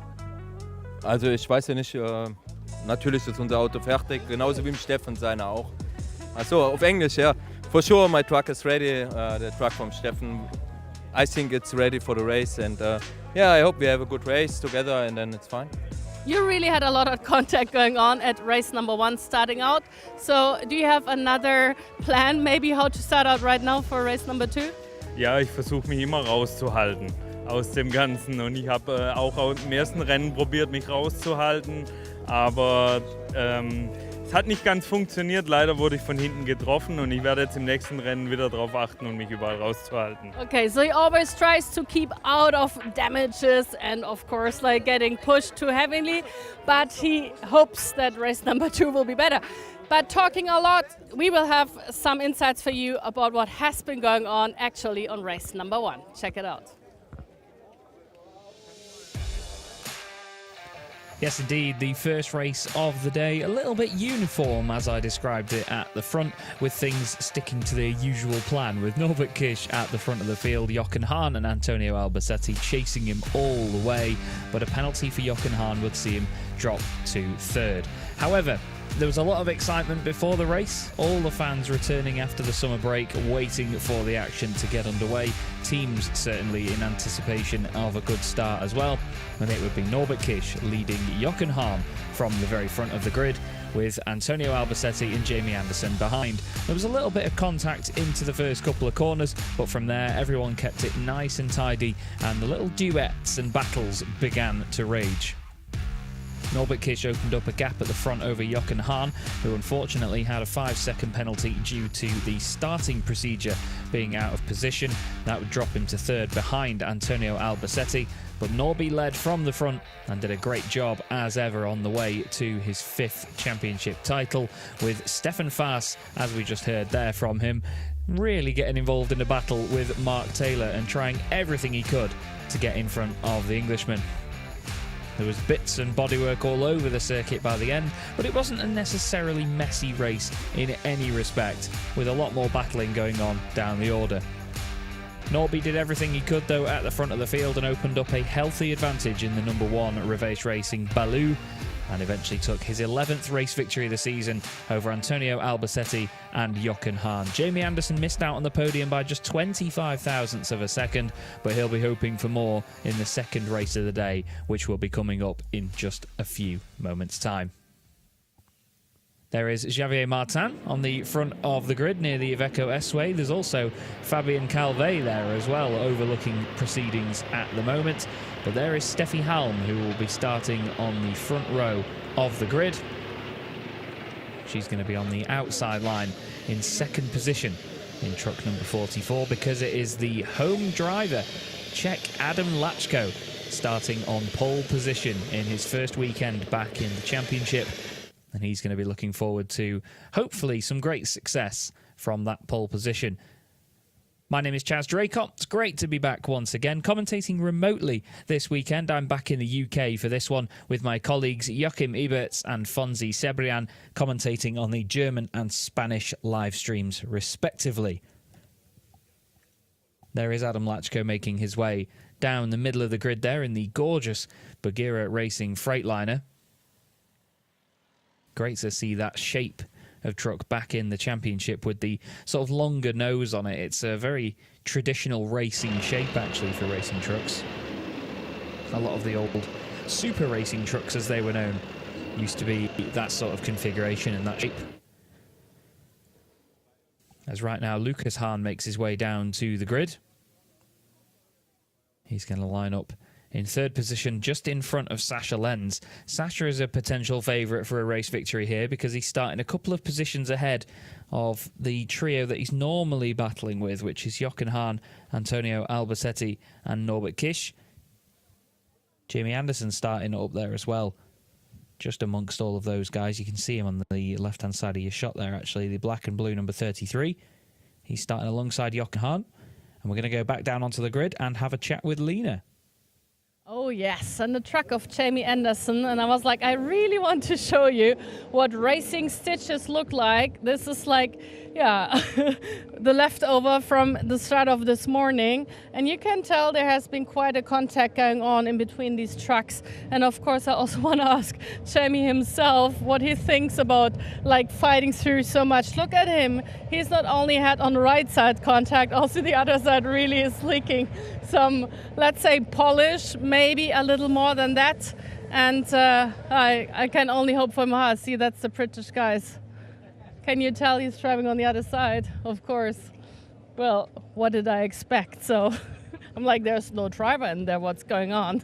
So that's the biggest laugh of all, always going to the wrong side, to the wrong driver's side. Hey, I was just showing the stitches on your truck. Are you planning on more contact sports right now, or maybe a little less? No, we never plan on the contact sports, and I suppose in the first race, for once it wasn't our fault, you know, but a little bit of rubbing does not go amiss. He's always good, he's good for the fans, and you know, we're all so close against the time, and the big thing is if we need that every little inch, you know. And Most is quite a tight racetrack, I heard. Some people are like struggling to overtake. Are you having the same feelings, like fast and tight, right? Yeah, no, I think in the previous race we just didn't have the pace to, you know, even threaten Antonio. But other than that, no, I think he's no tighter than anywhere else. I think it's a good circuit. The problem is it's just quite fast. So you have to be brave in making a move. All right, so let's see you in a brave race. Good luck to you. And back to Chess, our second English guy. I guess you're driving on the right side as well, aren't you? I absolutely am, yes. I was actually having a debate with my friend the other day about which would be better, because we play a lot of the popular PC game Euro Truck Simulator 2, and we often debate whether it's better to be on the right or the left side, because you can configure your trucks within that to be right-hand drive or left-hand drive. I often say that left-hand drive is actually the better way to do it. Whenever I've been away in Europe at certain events and driving and so on, it just does seem a bit more, I don't know why, but it just seems to make more sense either way. We live with what we've got, and over here in the UK we are some of the odd ones out, apparently, that drive on the right-hand side. But that does still catch people out with Jamie Anderson's truck, and there can be advantages and disadvantages to that at certain circuits. I mean, if you look at turn 13 here at Autodrom Most, it is a right-hand kink. If you're on the right-hand side of the truck, you're right above where you can clip that apex at high speed. So it's definitely got its advantages in certain corners like that. You could argue that, yes, Chaz, for right-handers it'll be working and for left-handers it wouldn't, and there's a lot more left-hand trucks, but it depends on the type of corner where you need to apply that. So it's interesting to see if there's any difference down there at turn 13 this weekend with Jamie. It'd be hard to find out, but still, that's something that he will know and the team will know, and we might not. I've been told that in just a second, though, we're going to hand over and just take a second to transition into our TV broadcast for our international TV viewers from all around the world, and I will go quiet in just a few moments' time. But as you see, mixed conditions still here at Most. It could be sunny all race, it could have a bit of rain. You never really know. But what we're going to do now is just go silent for a second and hand over to our international TV viewers, who Lena will welcome in just a second.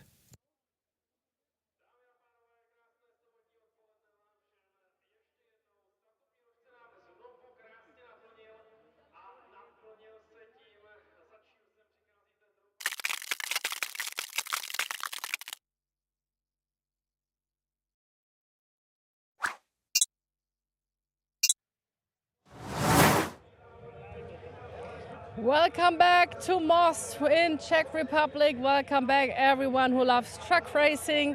My name is Lina Vendemars and I'm welcoming you back to the Goodyear FIA European Truck Racing Championship. The second race of this day is about to start very soon. The first race, you might have seen it, hopefully, has been really a blast and really exciting. There has been a lot of fighting going on. And someone has been really lucky in this first race. His name is Antonio Albacete, the Spanish guy, always fast, always in the front. And he was lucky enough to, let's say, Jochen Hahn got a punishment to push up from third place to second place because Jochen got a little punishment of 5 seconds. So are you happy about your second place and what's your aim for this race? Because I can tell none of you guys and girls are like giving up or handing in. Like everyone is really with the shoulders out. Yeah. I mean, I'm very happy with the second place, you know, so it's a lot of points for us. And now, I mean, I will try to do my best, but as you said, it's going to be a very close race. We're going to fight quite a lot. So I will try to bring the track in one piece, if it's possible, and also with some points. All right, so let's see your race. I can see your smiling eyes, so I know you will have a lot of fun. I'm also like to welcome our commentators, Chess, Jochen, and of course our Spanish commentator, who all will be there for you in different languages today. So back to Chess for now, our commentator on this channel, and let's hope for a really fun and not too rocky race right now. Thanks very much, Lena. Yes, indeed. Hello, everybody. Chaz Draycott here, commentating on the English live stream for the Goodyear FIA European Truck Racing Championship. I'm commentating remotely this weekend and for the Zolder weekend as well, but I'll be back on site for Le Mans and Jarama towards the end of the season. It's great to be back after the summer break and our 5th race meeting of the championship. We now move into the second half of the season here at Autodrom Most, and it's one of my favourite circuits on the calendar. I really hope to visit this circuit one day. The championship often has its pre-season testing taking place out there in Czechia, which I most certainly will try and head to for next season. But the drivers all love this place because it's got a lot of different challenges in many different elements for the trucks. There's really heavy braking zones, there's slow speed corners and quick weight transfer changes of direction, but there's also high speed corners as well, and a lot of them towards the latter part of the lap. Even, to be fair, if you go down towards turn 5, 6, 7, 8, 9 and 10, where there's a load of chicanes and hairpins, it's a very technical track. Someone that's very good at it, though, is Norbert Kish, and he's going to have a chat with Lena. Oh, hell yeah. And he's not starting out in front because they were flipping right now, so you're on 8th position. Knowing you might be first in quite a couple of seconds. Are you planning on it? No, not really. It's on some circuits it's possible, like the Slovakia ring, where is a lot of opportunities to overtake. But here in Most it's very hard to overtake. There is not many good overtaking positions, so it's very hard to overtake usually in this circuit. Very hard to follow somebody. So, I saw your face. You already tried to find a way in between the guys. I know you already have a plan in your head. Yeah, for sure we will see what happens after the start, and if we see some opportunities, for sure we will go for them and try to overtake, but I'm not gonna take crazy risk or anything, so try to be safe. Okay, so hopefully no big damages for you, because I know these guys are feisty up there, and good luck, and maybe see you at the podium later on. You never know. He's about to maybe become the champion this year. He's many points ahead, so I'm pretty sure he will know what to do. Jess, back to you. Yeah, definitely. Norbert Kish knows what the score is by now, and when you're at the top of the championship like this, whether you have a big advantage or not, it's just about playing it safe, like Norby said, not taking any massive risks or anything. Just pick off the opportunities when they're there, take the places when it comes to you. He's got the pace, we all know that by now, and he just needs to make sure that he keeps his head in the game and doesn't push the limits too far. He's got a bunch of great drivers in front of him, though. Jamie Anderson and Jochen Hahn on the next row. And I believe Lena has actually gone to speak to the latter now. And yes, she has, Jochen Hahn. Of course, I have to go back to Jochen. I can tell he's already concentrating on the race. He got his punishment beforehand. So is this affecting you anyhow in the second race now? Yeah. The second race, it's the attractive race on the weekend or on the day. Yeah, you also make racing, and sometimes you make a strategy or a plan, but it's impossible. You know, the first chicane it's very thin, so it's maybe the experience and the good concentration make the difference. And oh, please, no mistake on the start like on the first race, and then go forward. He is a very experienced rider. We let you go for now because I know he has to focus. It's the worst having to talk and you're starting right into a race. There always has to be a little bit of a moment to like calm down your mindset. So let these guys go. Jazz, and you have so much to tell, so I'm pretty sure you will fill up the minutes until this race finally is about to start. Thank you very much, Lena. Yes, absolutely. If there's one thing that even my mother would say that I'm good at, it's talking rubbish for hours on end, let alone minutes. Still, here we go with the Ford F-Max making its way around the circuit. The Ford F-Max will always complete what's known as an inspection lap before our races, just to make sure there's no debris, no spillages, nothing on the circuit from any of the races before that may have been missed. And it's a good chance to show off this wonderful machine, one of the most attractive trucks that you see on the road these days, I'd say, the Ford F-Max, especially in this bright orange and black livery. Certainly looks very striking indeed. Very different to the sort of dark blue metallic examples that we've had over the last couple of years. But it's always good to work with Ford trucks, and we are grateful for their support of the championship once again. And this F-Max comes to us as a result of over 15,500 hours of lab testing. And when this Ford F-Max in particular was being developed, there was only over 5 million kilometres of road testing taking place to ensure that everything they did to get this truck right was going into a longevity plan of making sure that it's easy to drive and for a long, long time. Here's a look at the circuit for you then, and as you see, I mentioned this earlier on in race one, it's a very long, narrow circuit geographically. It spreads very far from one end to the other. At its furthest points, it's turns 10 on the left-hand side of your shot there, and turn 20, the right-hander, before the final corner. And the circuit itself is a very, very technical track for these trucks to master. 4.2 kilometres, far from the longest circuit on the calendar, but still a real tricky challenge with some heavy braking zones, especially down into turns 1 and 2 and down into turn 10 as well, where the drivers need to be careful with those brakes because, as you all know, you'll see the water jets and the steam coming off the brakes over the course of the race. They are actively cooled by water to keep them around their optimum operating temperature of 450 degrees Celsius. Yes, really. And a lot of the drivers you'll see will mess with settings and all sorts during the course of the race, but a lot of the time those water jets are pretty much automated. The drivers can activate them themselves, but most of the time, once the brakes have been pressed and then released again, the water jets will spray on them as an instant reaction, so to speak. But we've now got only a couple of moments before the race gets underway, and the grid and the field will roll away onto the formation lap. You can see now all the personnel have made their way off the grid. We saw Michael Marek earlier on and Rolf Werner, the last two people on the grid, giving a final oversight to what was going on. And there are the crews making their way back into the pit lane, the T-Sport Bernau guys.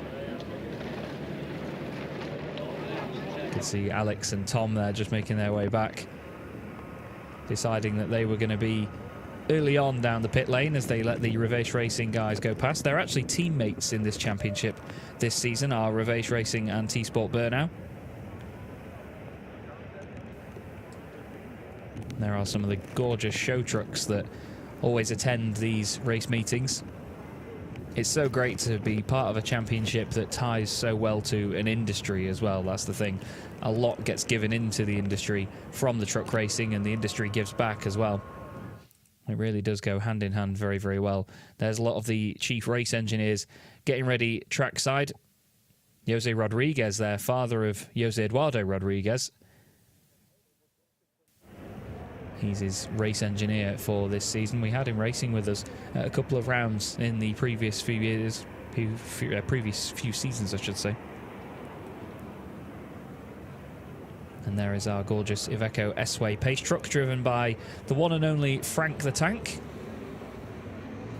Leading away, Adam Lachko and Steffi Halm from the front row of the grid. The aforementioned Iveco S-Way is very special in the way that it is a bio-LNG powered machine. You'll see these humongous bio-LNG gas tanks down the side of it. It's a very efficient, sustainable biofuel. And as you can see, Frank likes to make sure that this Iveco S-Way performs. You don't lose really any performance by having them as a bio-LNG alternative to diesel either. There's only a tiny sacrifice of horsepower and torque. But trust me, when you're in the truck itself, I've had many a lap in that Iveco S-Way, you do not feel the difference at all, I can tell you that for free. And for any of those, any of you that have been following my ventures with the championship, you would have seen that earlier on in the season I was lucky enough to be a passenger with Antonio Albacete at the Nürburgring. What a treat. So it's the home driver, Adam Lachko, on pole position then. Steffi Halm alongside him, a very interesting front row with a battle certain to get underway straight away. Lucas Hahn and Sascha Lenz, an all-German second row of the grid. Iveco versus MAN. Jamie Anderson and Jochen Hahn make up the third row of the grid. Jochen hoping to make up for the earlier penalty and the dropping down of one position. Antonio Albacete next up alongside Norbert Kish, championship leader. Next up is Jose Eduardo Rodriguez. He was trying very hard to get past Lachko in that first race. Mark Taylor inside the top 10 once again after securing a championship point in the first race of the day. Stefan Fass and Andrei Kurzim make up row 6.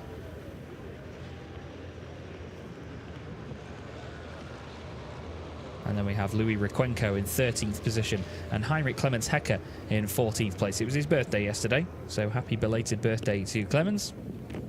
And then John Newell lines up 15th. He made up some places early on in that race, but then dropped back again in the later stages. So hoping for John that he can continually improve and take some more places this time round.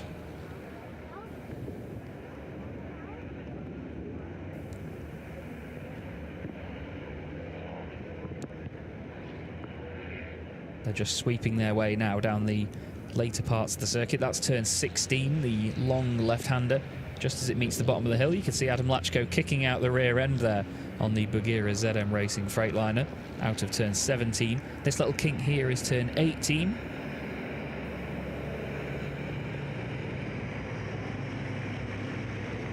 And then you'll see a little curve just on the left-hand side.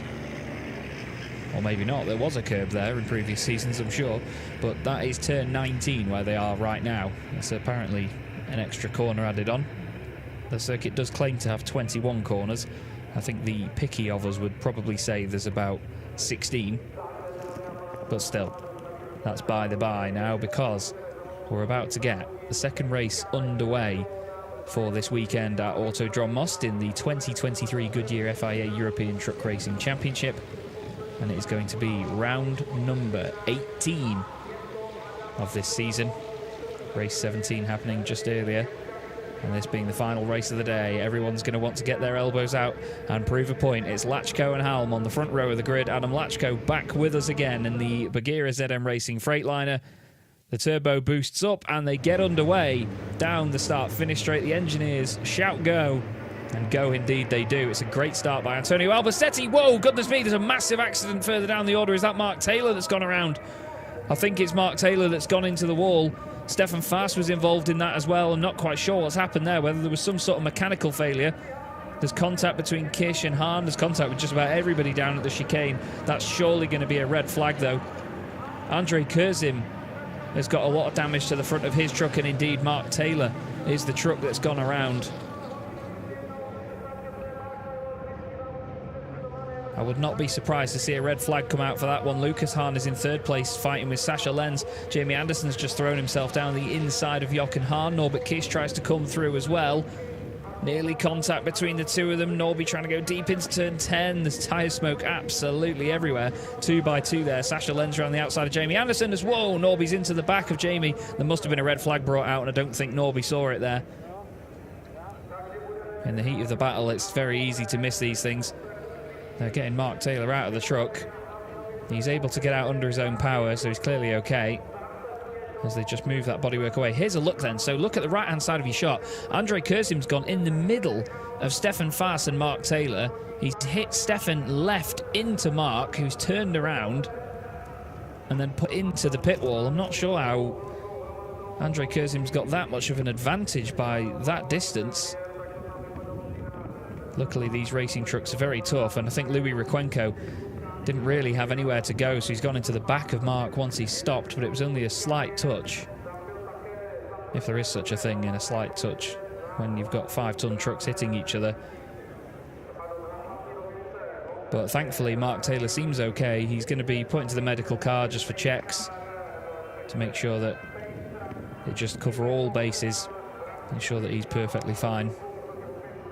But that's a real shame to see it happen that way. But Andre Curzim just found that gap in the middle of the two of them.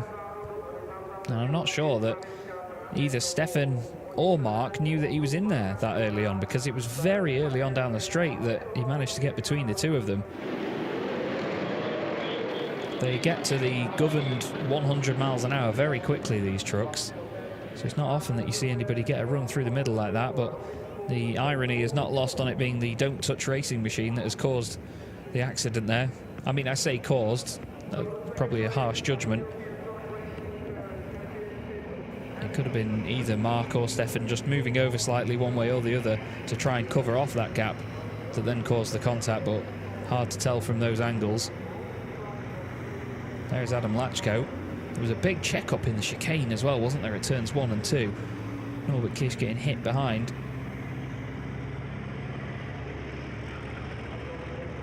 As now they'll creep back to the start-finish line. They'll probably just line up on the grid again in their original starting order. You can see a bit of damage on Sasha Lenz's truck there. The right rear arch of his machine has just been pushed out and the clip has snapped, so it's lifted up. Yeah, they're all being told now to reform on the grid as they were. A bit of damage to the front of Steffi Halm's truck there. I'm not quite sure where that came from. Lucas Hahn's got bodywork hanging off his truck as well. Jamie Anderson seems to have come to a stop. I think he's letting some of the other drivers past. He's got Sasha Lenz next to him. Yeah, so he was behind Sasha on the grid, so he's just letting them go by. Then it'll be Jochen Hahn, Antonio Albacetti and Norbert Kish next up. I imagine Andre Curzim will come into the pit lane after that, maybe Stefan Faas as well. But as you see, Mark Taylor's truck located further down the start-finish straight there after a big hit into the barriers. You can see the damage actually in the way that the pillar has been pushed in. So look on the right-hand side of your shot. Andre Curzim's got a great getaway. And Mark, I mean, Mark's not all the way over to the left-hand side of the circuit. And I think maybe Andre Curzim felt squeezed in to the inside wall there.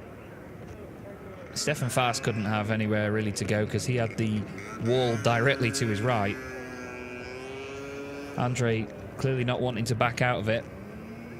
And the contact put Stefan Faas over to the left, which then turned Mark Taylor around and put him into the wall. It went cab first, and then the rear end of the truck hit as well, and it slid all the way down the wall. Luckily, didn't spin back across the circuit into traffic again. And then I think Louis Requenco didn't really have anywhere else to go, in fairness. He just stayed in a straight line, slammed on the brakes and came to a halt.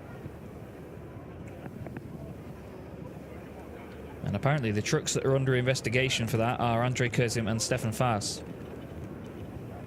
So Mark Taylor not involved in the investigation of what went on. But obviously the initial contact was between Curzim and Faas, it seemed. That's the massive array of photographers that are down there on the exit of turn 2, the chicane, one of the easiest parts of the circuit to get to, because you can then see behind turns 2 and 3 down towards turn 14 and 15.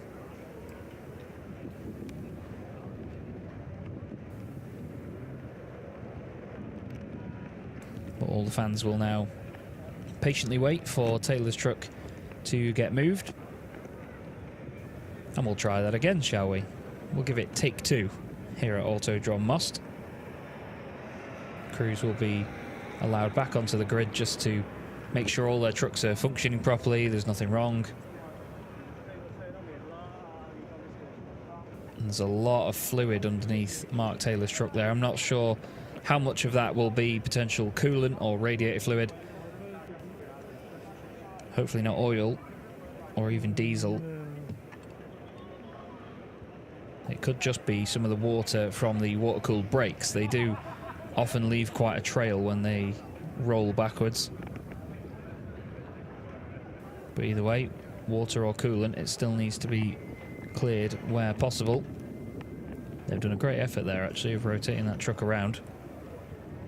It's got its bright green roll cage in there, which leads me to believe, I think it's one of Sasha Lenz's trucks. Sasha, a very well-renowned truck builder himself, him and his team.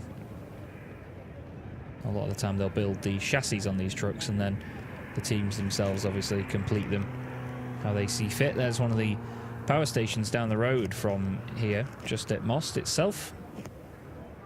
Always provides a very interesting backdrop because you've got these beautiful hills and a valley in the background, as you see there, but then a colossal power station that towers over a lot of it as well. It's a real interesting mix, a very industrial area down that way, heading towards the centre of Most. But it's a unique circuit that a lot of people don't know about. I mean, I love the look of this place. I think it's a very, very cool circuit. Very unique. There's a closer view of the recovery operation going on. And being as careful as they can be to move Mark's truck back out of the way. The whole bodywork off the right-hand side has come off the thing, actually. And it's taken a whack on all corners because he got hit in the right rear, then went across the front of the other two trucks with the entire right-hand side.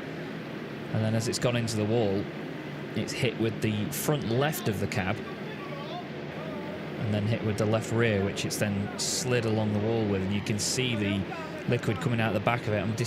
I'm trying to determine whether that is from the water tanks or not, but I think the water tanks are a little bit further forward than that. Then again, a lot of the trucks sometimes have quite different layouts underneath.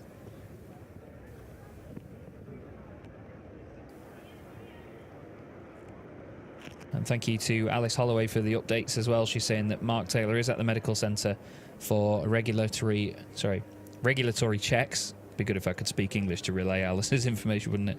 There's no visible injuries, and he seems to be okay after the incident, which is good to hear. The trucks are very, very safe, to be honest. I mean, the safety in this championship in particular is some of the finest in the world. These machines are big Goliaths and very scary sometimes, but the way that they protect the drivers is top-notch. Absolutely is. I mean, the roll cages on these things, the width and the thickness of the roll cages here, honestly, even the greatest heist artists in the world couldn't break into these things. They are very, very sturdy. The front end of Lucas Hahn's truck isn't looking so sturdy at the moment, but it will be absolutely fine to run like that. There's just a big chunk of the bodywork missing. We could see it moving around earlier on.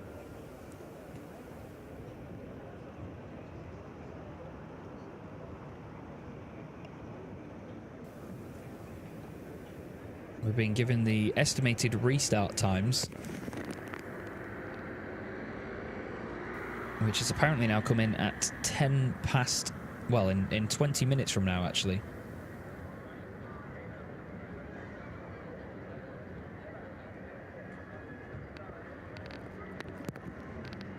Correction, I think it's half an hour from now, actually, which is just after 10 past 4 local time.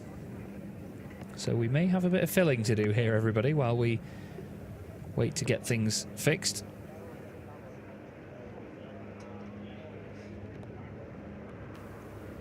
As they wait now to obviously get all the fluids cleared off the end of the circuit as well, at the end of the pit lane.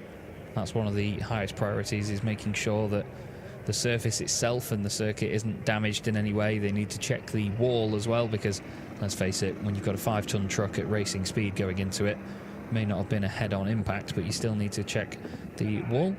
Now we're just going to go quickly down to Lena for a moment and see what she's got to say. Well, back to the pit, back to the next starting line. Of course, I think for every driver who has been in front, this is really hard work because you have to fight back for the position you just came from. And we were all sitting around, we were like, what to do? Who to interview? Is Mark Taylor doing well? So we really crossed the fingers that this was not too much of a hard hit into the wall, because this really can hurt, specifically the legs, as the legs are like in the distance of the wall.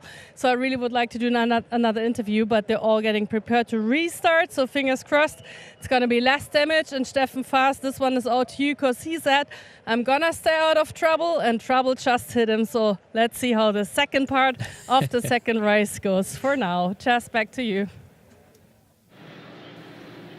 That's a very, very good point, actually, Lena. Well mentioned. So, yeah, Steffen Faas did literally say earlier that he was going to stay out of trouble, reduce the damage for this second race, and, well, they barely crossed the line before there was trouble, unfortunately. But look at this here. Look how beautiful the site is there. All the fans on the banking. Excellent to see it, isn't it? Such a busy paddock as well here at Marston. Great to see everybody filling that entire bank with all of the stands and all sorts behind them. And the wind dying down slightly here for just a moment. It's usually a very windy circuit as well, because it's near such a valley, as there's a lot of fluid coming from the front of André Kurzim's truck there. You could see it all just piling out of the front. Apparently the number 11 will start from the pit lane as well, but I'm not sure it'll even start with that amount of fluid coming out of it. We'll have to wait and see on that one. And we're going to go down to another Iveco driver in the form of Steffi Halm, who's with Lena. Yeah, we have a couple of minutes until the race really is going to start again, and Steffi was in the front fighting for first position against Adam. So how does it feel to you, red flag and having to restart? Yeah, it's, you know, sometimes you need it to stop the race with a red flag, and this was for sure unsafe. But yeah, for me, my position was good. I didn't win a position, but also didn't lose one. So yeah, for me, it would be better that the race have continued, but it didn't. And I hope now for the second race start that we will have the same start like that. And then we will see what happens in the race. All right, you already have some guys who fought to the front in your rears. Really cross my fingers, because as we heard, it's really narrow here. Do you have one part on this track where you're like, this is where I have the biggest possibility to overtake on this track? The possibilities here are very, very narrow, yeah, because it's a narrow track. Even at the start and finish straight is that tight that even if you have a better start, you're stuck behind the others. We are not allowed to cross the white lines to avoid something like what happened in the first race start. And if there is no, if the guy in front of you makes no mistake, it's nearly impossible to overtake, even if you're close to 1 second faster than the other one. All right, so I will let you go for now, because the race is about to restart very soon. Good luck to Steffi. I really hope to see her up at the podium later on. And just back to you. Let's cross these fingers. Come on, she really deserves another trophy in her shelf. Yeah, she absolutely does. It's been a testing year for Steffi Halm so far this season. She's had 2 podium finishes, though, at the moment. She's coming into this race meeting on 80 points and currently sitting 6th in the championship. In terms of her overall career, Steffi Halm has taken a pole position, 10 race wins and 63 podiums, and this was actually going to be the weekend where she had her 300th race start, which was just earlier on today. This, unfortunately for André Kurzim, is going to be his 200th race start as well, be it maybe 200 and a half, because he's going to be starting from the pit lane this time round. There you can see the clean-up operation getting underway here at the end of the pit lane. There's lots of cement, dust, sand, all sorts being put down there to absorb the fluid and have it all brushed away. That says to me that it's not just water that's been put down there that's come out of the brakes or anything like that. There's definitely coolant and oil involved. You can see by the colour of it as well that it's definitely not just water that's been spilled. But a great team effort here from the marshals as well. And a quick moment to say thank you to all the marshals that attend the race meetings that we put on. It's a different kettle of fish when you're a marshal for truck racing as opposed to any other sort of form of more conventional racing, let's say. And a massive thank you to all the marshals that do keep our racing alive. And obviously without them, we wouldn't be able to go racing in such the safe manner that we do. Everyone's always doing this voluntarily as well. And back down to the grid, we're going to go to Lena again. Yeah, back down to Steffen Faas, the man who stays out of problems. You can tell it's the second time today his truck's getting fixed. And this really looks seriously. I mean, the door barely closes anymore. Like, you can tell that this truck has been suffering through a lot. And they're actually looking to start, I think, to understand what has been going on and what happened and whose mistake this was. So I don't know if I can talk to Steffen for a second. Did you understand what happened to you and your truck, Steffen? Oh, sorry. The man who always stays out of trouble, maybe not. Ich habe gerade das erste Mal das angeschaut. Ich habe das nicht mehr so im Kopf gehabt, aber so wie es jetzt aussieht, wurde der André praktisch zwischen uns reingequetscht und hat sich dann an meinem Hinterrad aufgebockt und hat mich auf die Seite, und ich habe in dem Fall mit meiner vorderen Seite den Mark Taylor getroffen, und der Mark Taylor ist dann vor mir abgeflogen. Aber ich habe das so nicht wahrgenommen. Ich habe das jetzt gerade erst das erste Mal gesehen.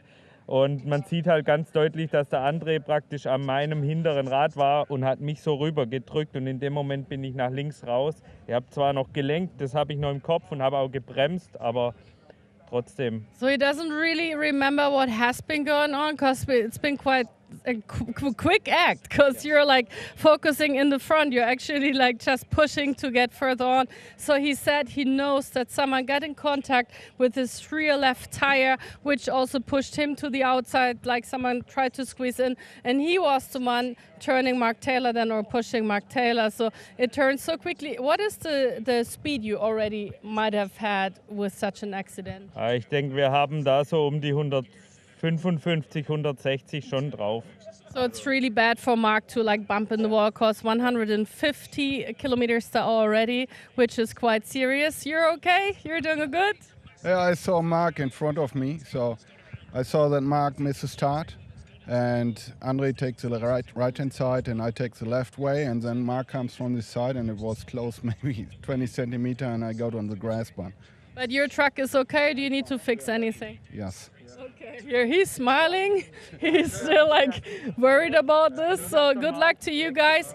So we can have another look. Look, this is what a truck looks like when it was really lucky, and the other one we already saw. So we can only cross fingers that this race now will start. We had just heard, by the way, that it's going to start a little later. This is why we have more time for interviews. But Jess, maybe I'm finding one more person to talk to. And for now, back to you from, yeah, I don't know, I'm out of words. What's going on down here?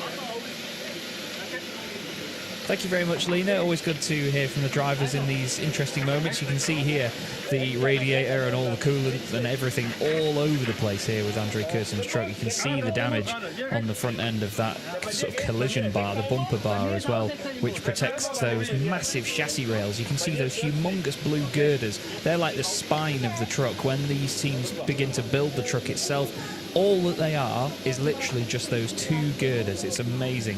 I know in particular that T-Sport Burnau and Tim Frost have done a great video on when they start to build their race trucks over the winter as well. And I mean, I never knew how little there was to them when they started, but it's literally just those two pieces of metal on a frame. That is all it is when they start building these trucks. And right now, the Don't Touch Racing team, well, they're having to touch all of the internals of this massive, massive beast right now to make sure they can fix it all and get him out there for the second race. But as we heard, though, from Heinrich Clemens-Hecker, it was the fact that Mark had sort of missed the start, didn't get as much of a run. So then the guys all tried to go to the right of him. He tried to come over to sort of close that gap. And unfortunately, it all just squeezed together. Everybody had different ideas of where they were going to go, what they wanted to do. And that's motorsport sometimes. You have these miscommunications between drivers. They can't all shout at each other. But we can get Lena down there to go and shout at them. Who have you got, Lena? It's really nice timing, talking to almost everyone, time we normally do not have, to my fortune and to your disfortune, because I know Jose Rodriguez, I cannot speak Spanish very well, but you actually would like to race right now. Are you fine? Were you involved in anything? I not see what happened, but it's a big crash, and I'm focusing the next race. You're like, thank you, I was not involved in this, I can tell. By the way, it's out of the medical center, he's doing fine, so they were only control, which they sometimes if someone really had a serious damage. So good luck to you. I hope the best for you. I mean, there is still some way you to fight through, and don't go through in the middle because we just saw it. Okay. So let's take the time.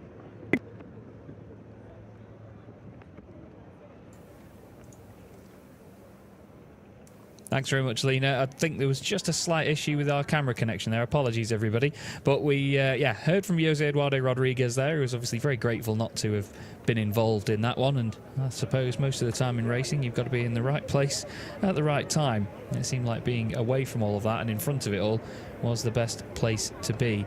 There's more of the... Well, there's a lot of Mercedes Actrosses up there actually lined up on the top of the bank. We don't have any Actrosses in the championship at the moment, but it would be interesting to see if we could get some of them all together. I know that Norbert Kish used to race for Mercedes as well. Tank Pool 24 used to run Mercedes Actrosses actually, instead of the Scania that they have now, which Stefan Faust controls. But it's still a nice varied grid this season, and again it's good to see that we've got the Bagheera Freightliner back of Adam Lachko. The Bagheera ZM Racing Freightliner is very unique amongst the other more traditional shaped racing trucks that we have on our grids. A lot of fans, like I said earlier, of all generations, all ages, excited to be here for the weekend to watch the truck racing action get underway. And there's plenty of good viewing spots around this great circuit here at Autodrom Most. There is Lucas Hahn's truck. Now that front left looks a lot more severe than it is, but it shows you how little there is when the bodywork isn't there actually. The components can be quite exposed down that part. You can see some of the staff from SL Truck Sport 30 just behind there as well. Some of the guys from John Newell's team also. I think I spotted Jane Bigler down there as well. One of the absolute stars of the paddock is Jane. She seems to have dyed her hair black again, though, instead of purple this time around. I'm not sure if she saw it as some sort of unlucky charm to dye it the Apollo purple.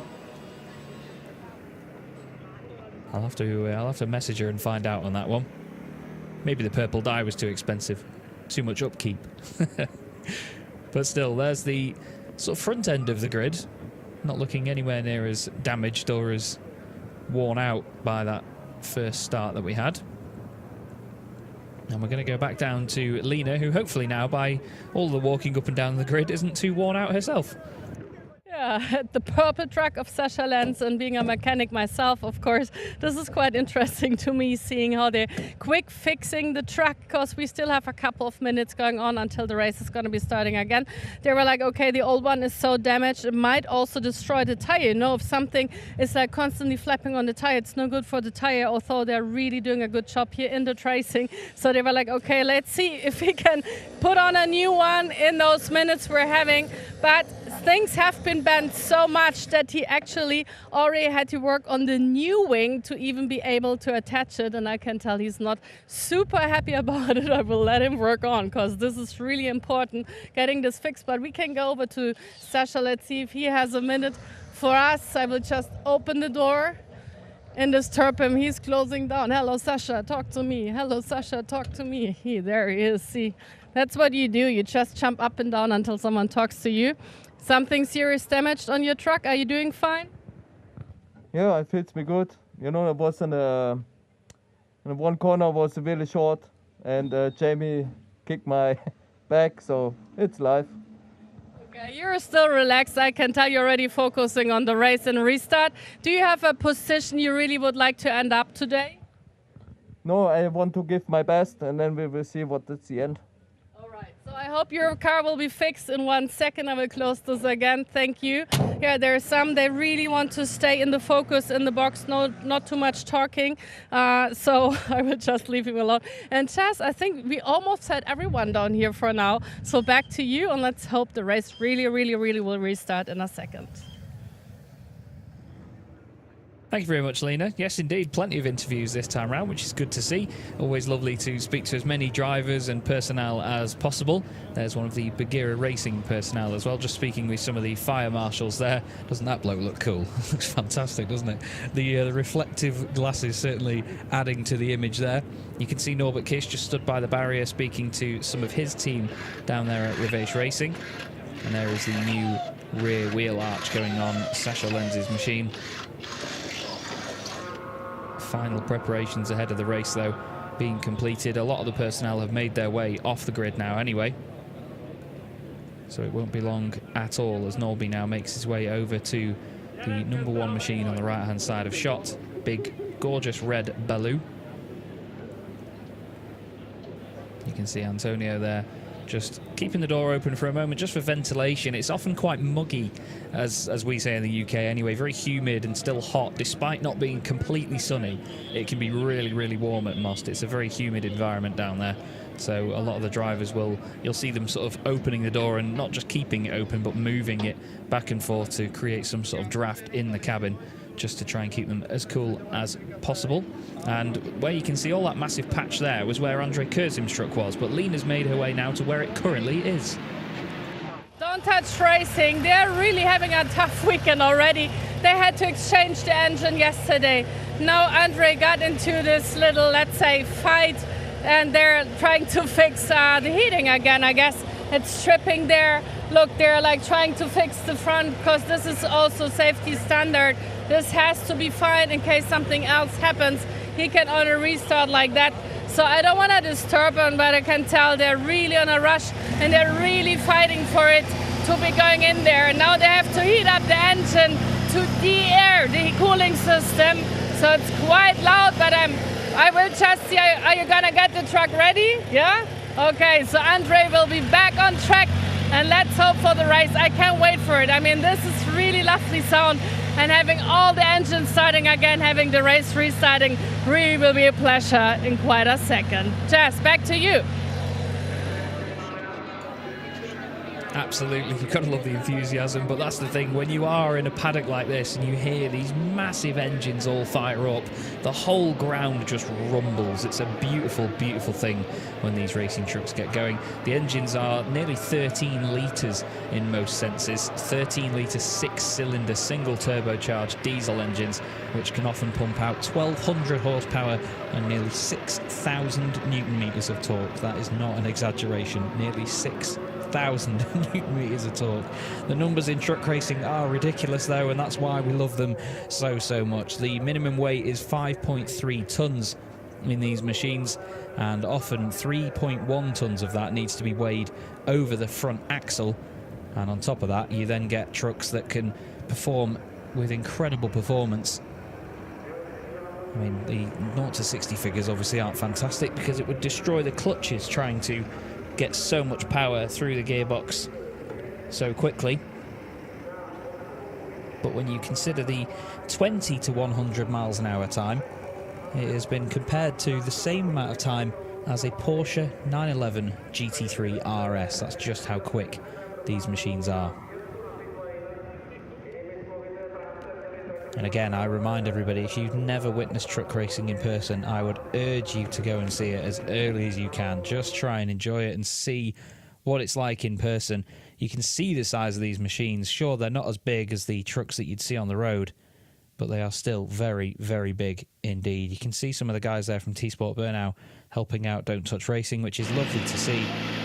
Especially considering as well, they don't even run the same kind of trucks. Obviously, a lot of the components may be similar, but it's just great to see that they all come together to help each other out. You can see the very high-tech watering can there being used on the back of the number 11 Iveco.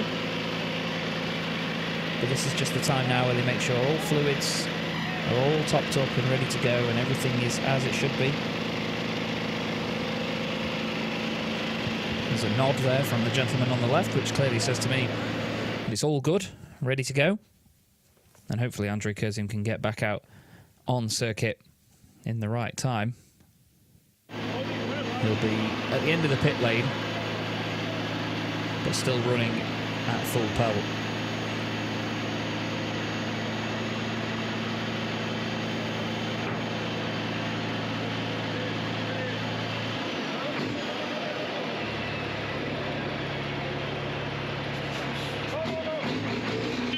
And there you go, everybody. Andre Kurzim gets moving down the pit lane.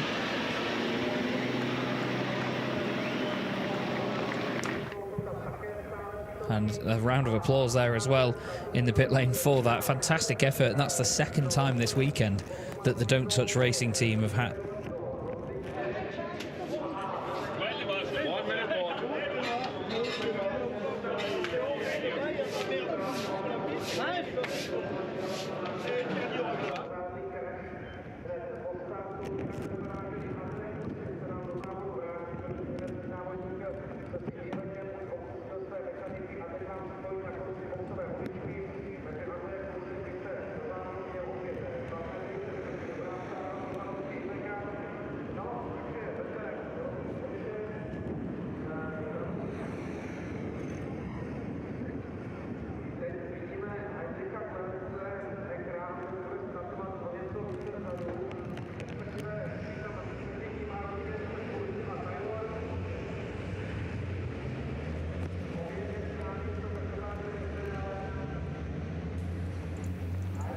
And now we get rolling on the formation lap.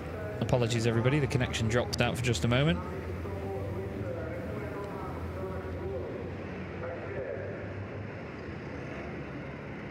And there is the gorgeous Iveco S-Way, driven by Frank, making its way now around the first couple of corners. The bio-LNG powered Iveco S-Way.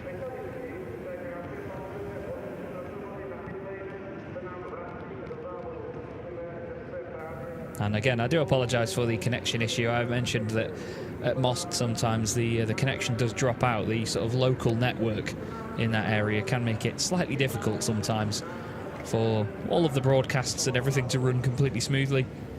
But fingers crossed, we are all good now and you can all hear me well. Chaz Draycott here commentating from the UK, where I can tell you it's absolutely leathering it down outside my window right now. I'd much rather be in Most, to be honest with you.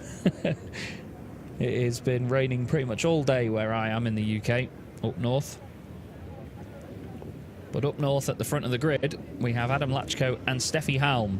They'll be starting side by side once again. Bit of bodywork damage on the front of Steffi's truck, but it was elbows out stuff in the first running of the race.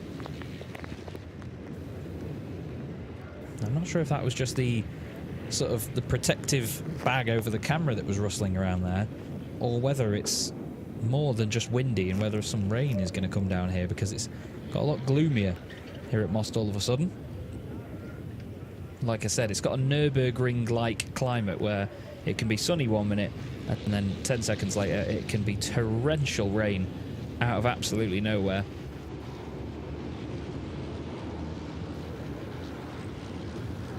You can see a number of trucks with bodywork damage, pieces missing, all sorts. Sasha Lenz and Lucas Hahn on row 2 of the grid. Sasha with that new right rear wheel arch. And behind them, Jamie Anderson alongside Jochen Hahn. And then we have Antonio Albacete and Norbert Kish on the 4th row. Jose Eduardo Rodriguez next up on the 5th row. There'll be a gap where Mark Taylor would have been. And then another gap behind where Andre Kurzim would have been. Sasha Lenz, sorry, not Sasha Lenz, I apologise. Stefan Faas next up, ahead of Louis Requenco and Heinrich Clemens Hecker. And then John Newell, and Andre Kurzim is actually starting from the back of the grid here. So instead of just starting at the end of the pit lane, he's starting at the back of the grid, which is an interesting development to see.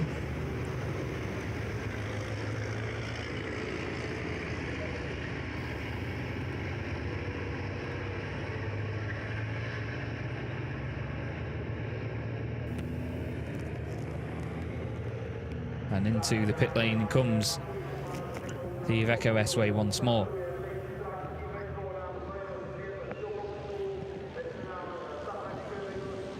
One more corner to go and we will get race 18 of the championship underway. We'll get there eventually, everybody. As mentioned then, take 2 for round 18 of the 2023 Goodyear FIA European Truck Racing Championship.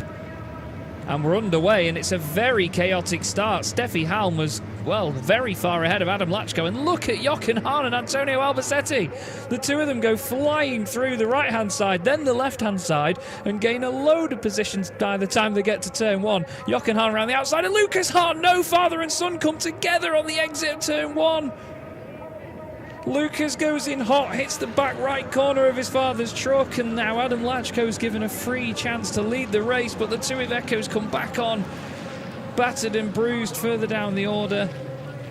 Unbelievable stuff. Jochen got an amazing getaway, took advantage of the start. Adam Lachko kept them all waiting for so long, but I don't think it was on Adam. I think it was just the start procedure. When the lights went out, Lucas went in too hot and then hit the right rear corner of Jochen Hahn, his teammate and his dad.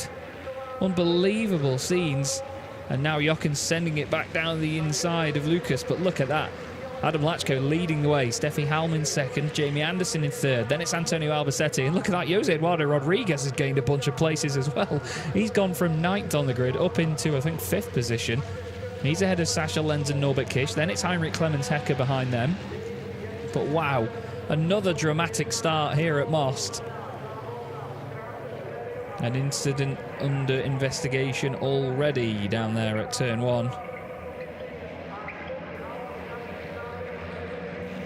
The conditions certainly look very humid right now, almost rain, I'd say. Lachko leading the way. That'll be a very popular result already with the fans, the fact that he's just leading the race. Steffi Halm next up ahead of Jamie Anderson, who's been very quick once again this season. Then it's Antonio Albacete. All of the top 4 potential race winners. Jose Eduardo Rodriguez is going to be under pressure from Sasha Lenz and Norbert Kish for sure, so he needs to just try and stay out of trouble there. The side-by-side in the background, I think that was Jochen Hahn going past Lucas Hahn. And down the start-finish straight we go to complete lap 1. It's Lachko, Halm and Anderson, 1, 2, 3. Then it's Albacete, Jose Eduardo Rodriguez, Lenz, Kish, Hecker, Fass and Kurzim up into 10th place already. And yes, it was Jochen Hahn overtaking his son, Lucas Hahn, up into 11th place. John Newell 13th, Louis Riquenco 14th. And we go on to the second lap of the race already. As there is Norbert Kish getting past Sasha Lenz on the exit of turn 1 and turn 2. Lovely manoeuvre. And through he goes, the reigning champion and current championship leader, going up into 6th place. And it looks like Lucas Hahn is the one that's being looked at for the incident down at turn 1, understandably so, because, well, it was the contact between him and his dad. Here's a look at it again then. So look, Adam Lachko is on pole position. He's the one that's got to wait. Steffi Halm is way in front. Sasha Lenz goes nowhere. Jochen Hahn goes to Sasha's right, then to his left. Antonio Albacete squeezes through the middle. There's contact between Jamie Anderson and Steffi Halm. I think Jamie tried to move back over to the left, not knowing that Antonio was there. And then look, Lucas, I think Lucas gets a hit, you know. I think Lucas gets contact from Jamie Anderson behind. I was thinking that Lucas had locked up and gone into the side of him on his own accord, but I think he got pushed, you know. I think there was a bit of contact from behind, because there was no tyre smoke or anything that showed that he locked up, and all of a sudden he jolted forward into the side of him.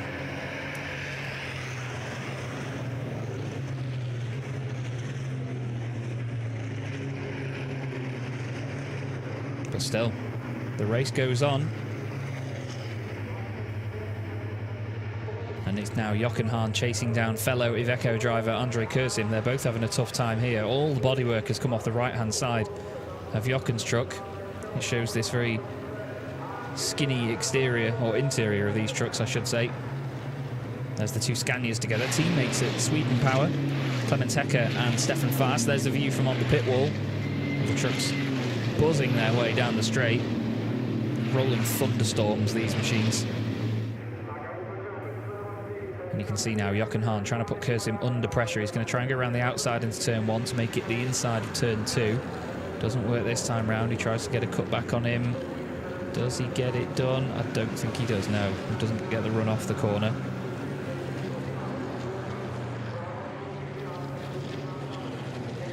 Andre now with no front end, still holding on to that position. John Newell has been given a warning for track limits, apparently.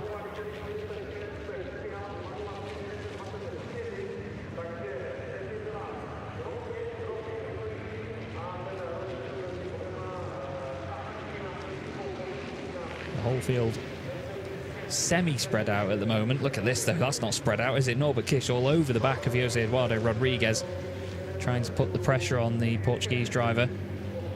He's leading the Promoters' Cup, not just in the championship, but in this race as well at the moment. He's got a couple of positions back to Heinrich Clemens Hecker, who's only had one podium in the Promoters' Cup so far this season. He'll be very happy to take another one, I'm sure. But right now, Norby putting all sorts of pressure on the back of Jose Eduardo. So we're now on lap 3 out of 11 here at Autodrom Most. You can see the circuit looks almost shiny at the moment as the sun comes out. Norby down the inside into turn 20. Lovely uniform manoeuvre that is by Norbert Kish. Leaves a bit of room for Jose Eduardo Rodriguez on the exit, but then slots in front of his fellow MAN driver. Jose Eduardo tries to come back at him out of the final corner, but Norby gets that run that he needs. There's a warning for Stefan Faas for the track limits.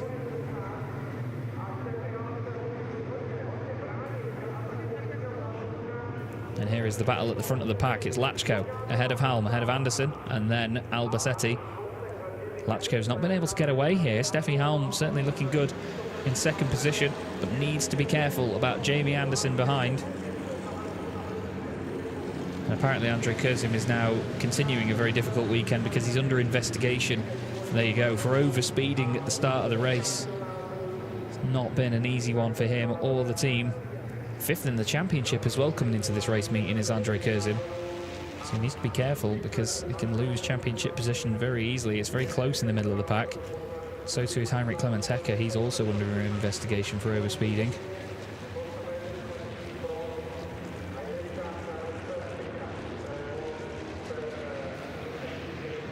Back down the hill they go. Lachko's opened up a little bit of a gap actually at the start of this lap. Looking good currently. Jamie Anderson's just trying to find a way to get the door open here to get past Steffi Halm. Up into second position, but needs to be careful in his own way because he's got the teammates there. Antonio Albacete and Norbert Kish parked up behind him, waiting to take advantage themselves.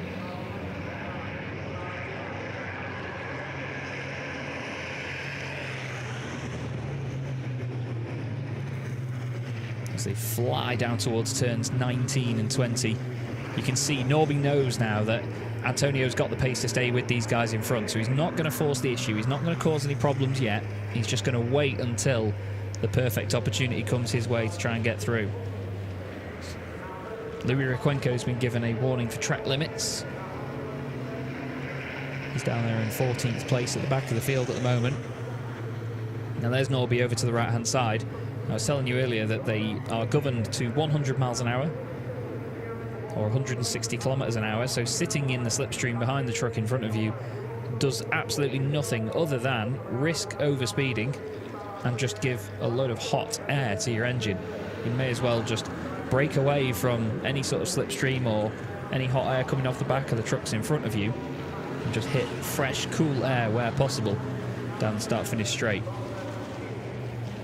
Antonio Albacete will be having a bit of a poor memory of this circuit from last year because just on this part of the circuit they had a massive engine failure. I believe it was one of the pistons just completely left the block, made a massive hole in it. And there was a big oil fire that very quickly went out actually, but he had to put the truck off the circuit into the gravel. So he's going to be hoping for a much better weekend this time round. He's already had a second place, which they'll be happy with. Another podium is potentially on the cards here if he can get ahead of Jamie Anderson. But we have to wait and see what happens in front of that because Lachko's still leading the way in the Freightliner. Nearly at the halfway point of the race. We're on lap 5 now. We're just going to head into lap 6 when this is completed. The lap counter in the top left tells us how many laps we've completed, not which lap we're on, just for your information. And it's currently on lap 5 for the lead.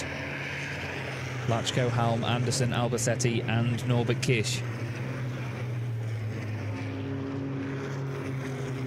Jose Eduardo Rodriguez hasn't exactly dropped away from them at the moment, but he's not quite sticking with them either. He's in that sort of middle ground of being able to just hold the gap as it is. Norby will be backing off a little bit here. He's got the pace over Antonio in front of him, but again, Antonio himself is having to back out because the checkups and the battles that are going on ahead of them are slowing this entire pack down, really.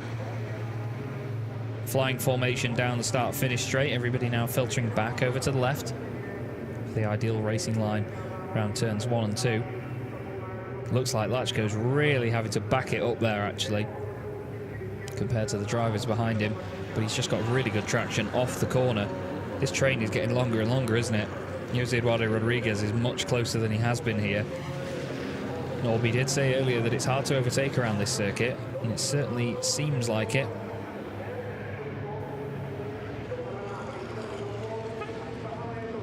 These two are teammates as well, so there won't be anything too risky going on here between these pair. Between them, they have 7 championship titles. Norbert Kish with 4, Antonio Albacete with 3. Between them, they have a crazy amount of podiums, nearly 500 podiums between them. And if one of them wins this race, actually, between them, they'll have 200 wins exactly. They've got 199 race wins. 109 from Antonio Albacete and 90 from Norbert Kish. Sorry, 91 from Norbert Kish, actually. So they do have 200 wins now. Antonio Albacete won the championship in 2005, 2006, and then 2010. Norbert Kish has won it in 2014, 2015, 2021 and 2022. He's won it every year that I've commentated on it as well so far. Back up the hill they go through turn 18. That is turn 19, apparently. Norby's starting to look down the inside now. He's showing a little less patience at this point. He's sat behind Antonio for a while, hoping that something ahead would develop, but it just hasn't. It just hasn't. Sascha Lenz has got a decent gap over Jochen Hahn, who's made his way up past Stefan Fass into 8th position. That helps Jose Eduardo Rodriguez as well, because that means that now Stefan Fass is an extra truck back from him in case anything happens here.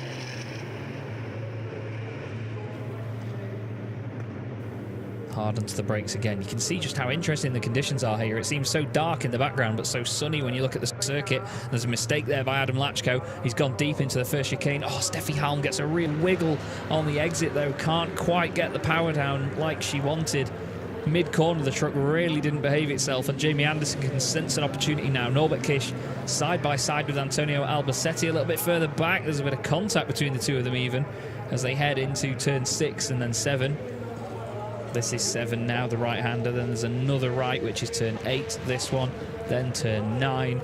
And then this is hard on the brakes into turn 10. Jamie Anderson sends it on the inside of Steffi Halm. Oh, it didn't need to happen like that. He went for the gap. I don't think Steffi expected it, and the two of them make a bit of contact. Now that's going to give Adam Lachko a bit of an opportunity. And look at that, Norbert Kish has got past Antonio Albacete, and is he already going to go past Jamie Anderson? I don't think so. Down into turn 13. Norby knows that it would be a big compromise to all of them if he tried to get through down there. Down the back straight they go towards turn 14. And then 15. But that does give Adam Lachko a little bit of breathing room in front now. And to be fair, if Jamie Anderson starts coming under pressure now from Norbert Kish, Steffi Halm could have a bit of an easier ride as well of this in 2nd position. Here's a look at it again. Jamie tries to go down the inside. Don't think Steffi knew that he was going to do it, and he has to get on the grass, hard on the brakes, locks up that rear axle. And luckily, the contact isn't heavy enough to affect either of them too much.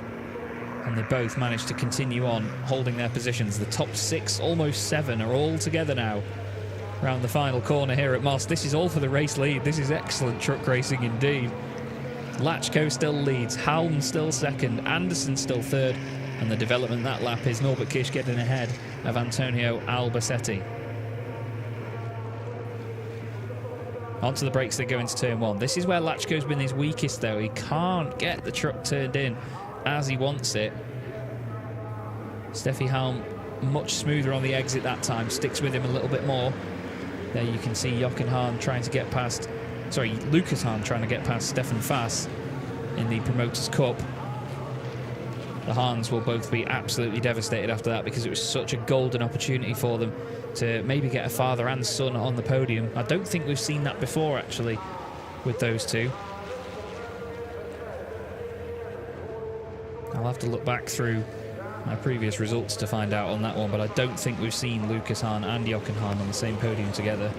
You never know, we may still see that this weekend. But Adam Lachko is doing an awesome job in this Bagheera Freightliner at the very front of the pack at the moment. Steffi Halm just behind him, just holding on. You can see she's putting pressure on, but it's just not enough at the moment to unsettle Adam. She's going to have to wait for a big mistake down at turn 1 from him. He's seemingly not been able to get the truck stopped and turned in as much as he would have liked. But if he can hold on to this, it'll be an amazing defensive drive by Adam. And it'll be a very popular result with the fans as well. Thanks again to Alice for sending over all the information regarding penalties and so on from Race Control. It's been a drive-through penalty for Heinrich Clemens Hecker for overspeeding at the start. And the number 11 of Andrei Kurzim has been disqualified for 3 instances of overspeeding, so maybe the incident has affected the GPS. Jamie Anderson's on 2 warnings for track limits now. Any others and he'll get a penalty, so he has to be really careful following these guys. Lucas Hahn is also on a penalty as well. Mentioning Alice as well, actually, I believe her dad's here this weekend at the race meeting to go and see truck racing once more. As down the inside goes Norbert Kish on Jamie Anderson. He hits the back of Steffi Halm, trying to hold that inside line and defend from Norby. Very feisty stuff there through the first couple of corners. And somehow they all get away with it. And look now, Jose Eduardo Rodriguez on the back of Antonio Albacete. Sasha Lenz on the back of those two as well. This is a 7-truck lead. A 7-truck battle for the lead. I can't even get my words out. Is Norby going to show Jamie how it's done here and go down the inside? No, he's going to go on the outside, look. He's going to try and just keep the nose alongside, then tuck back, then get a run on the exit of the corner. Just lights up the rear that little bit too much, though, doesn't he? Norby's so good at getting off the corner, though. It's one of the places where he and that MAN really do excel. The way they've got it set up is spot on. It's one of those perfect examples of driving style meeting setup and behaviour of the vehicle itself.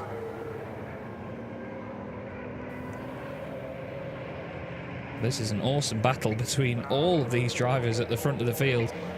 You've got Adam Lachko returning to the championship after not competing in this season as a one-off entrant for this weekend to really spice things up. Steffi Halm hoping to take her first race victory in a while. Jamie Anderson on a great resurgence from a fantastic 2022. And Norbert Kish hoping to just continually extend his championship lead. He will do as well at the moment because he is ahead of Jochen Hahn, Sasha Lenz and Antonio Albacete. As you saw a moment ago, all of our trucks are powered by 100% renewable HVO diesel as well. So it's all clean green racing here in the Goodyear FIA European Truck Racing Championship. A lot of them will carry the green 5th wheel, as you'll see, with all of the HVO diesel branding on it, something that was introduced for this season. As down the inside, Norbert Kish makes the move on Jamie Anderson. He's gone down the inside of turn 1, but it's not going to be the inside for turn 2. He's going to be wedged out on the outside line, but he's managed to keep it there. Jamie's given him the room. Respectful stuff by Jamie, giving racing room. Both of them doing that now as they head down towards turn 5 and then turn 6. They're still side by side. Jamie tries to squeeze Norby to the apex. There's a little bit of a kiss here and there. Left and then right, boys. Norby decides to back out of that one. A little bit too much compromise in terms of the pace. This is the penultimate lap of the race now, by the way. Lap 10 out of 11. Norby tries to take it deep into turn 10. Doesn't quite work.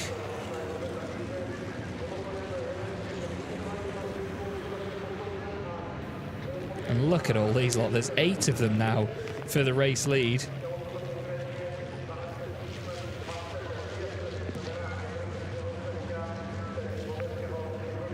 And still Adam Lachko leads, still Steffi Halm second, and still Jamie Anderson in third.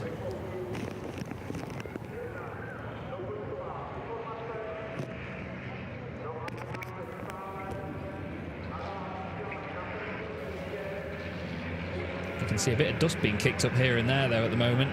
Certainly the drivers taking to the absolute edges of the circuit and really pushing where they can. One more lap to go here in round 18 of the championship here in 2023.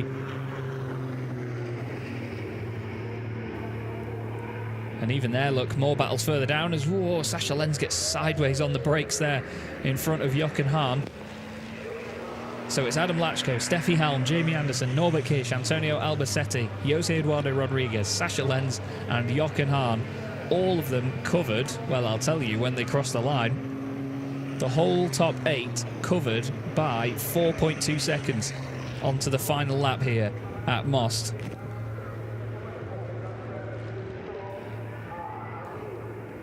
And a quick note from race control as well, by the way. They are looking into Adam Lachko's start because of the speed at which he was crossing the line and the speed at which he was getting going. That's what caused all the confusion in this crazy start. I imagine they'll be up in arms about it. And Adam Lachko is under investigation for start speeds. I imagine that'll be something that gets figured out after the race, but we'll have to see. In terms of the facts right now, though, it's Lachko leading Steffi Halm there in the number 44 Iveco. You can see how much that truck is moving around. It's so exciting to see it. The way it bobbles from one corner to the next, managing the weight over all 4 corners, all 6 wheels on these trucks. Lachko has driven a fantastic defensive drive, though, over the course of this race. He has done exactly what he needs to do. Steffi's truck there giving a sarcastic wave to Jamie Anderson, just sat behind on the brink of a podium. Is Norbert Kish going to send it down the inside into the final couple of corners?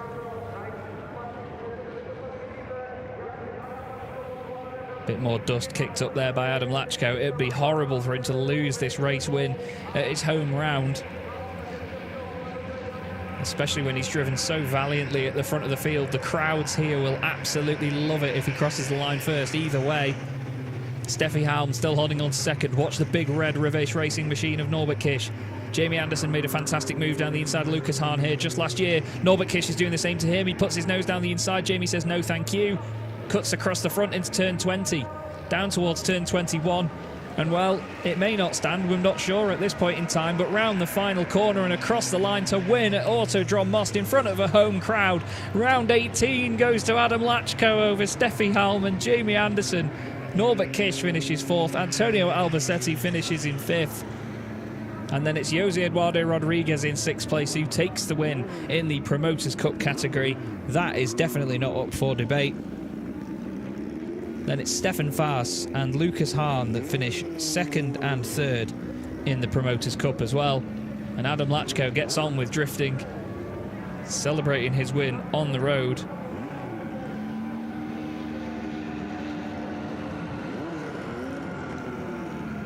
And well, we will have to see what happens here then as a result of that, but look at this. Adam Lachko lighting up the rears of the Bagheera ZM Racing Freightliner. Trucks 55, 44 and 33. First, second and third in that one. For those of you that love number alliteration. Norbert Kish in 4th, Antonio Albacete in 5th place. And then Jose Eduardo Rodriguez taking the victory in the Promoters' Cup. A very international top 6 at least. And then 4 German drivers. Next up, Lenz, Hahn, Faas and Hahn again. John Newell just missing out on a top 10 there actually, but recovered to get ahead of Clement Hecker and Louis Requenco. But even if there is a penalty incoming for Adam Lachko, it was great to see that drive at the front of the field and fantastic to see him take the victory on home soil. The marshals very, very happy, as you can see. Excellent. Absolutely excellent. That embodies the passion behind this sort of motorsport, doesn't it? That one man there was very, very appreciative of it. There is your provisional result, I have to say. Adam Lachko, Steffi Halm and Jamie Anderson. Either way, a very popular podium, those 3 drivers.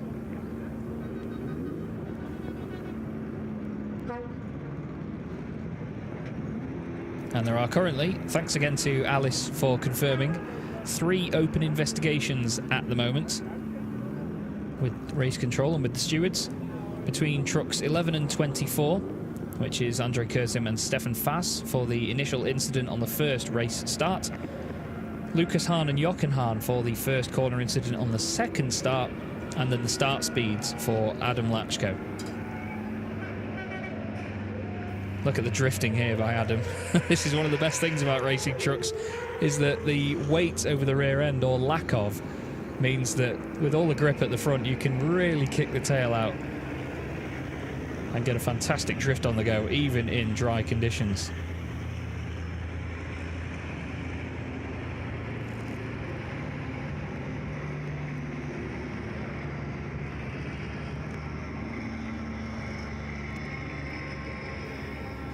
As they all make their way back into the pits.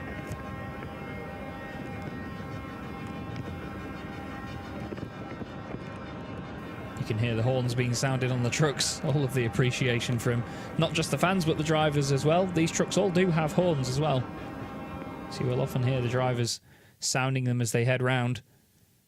There goes Sasha Lenz back into the paddock. He's the first truck back in.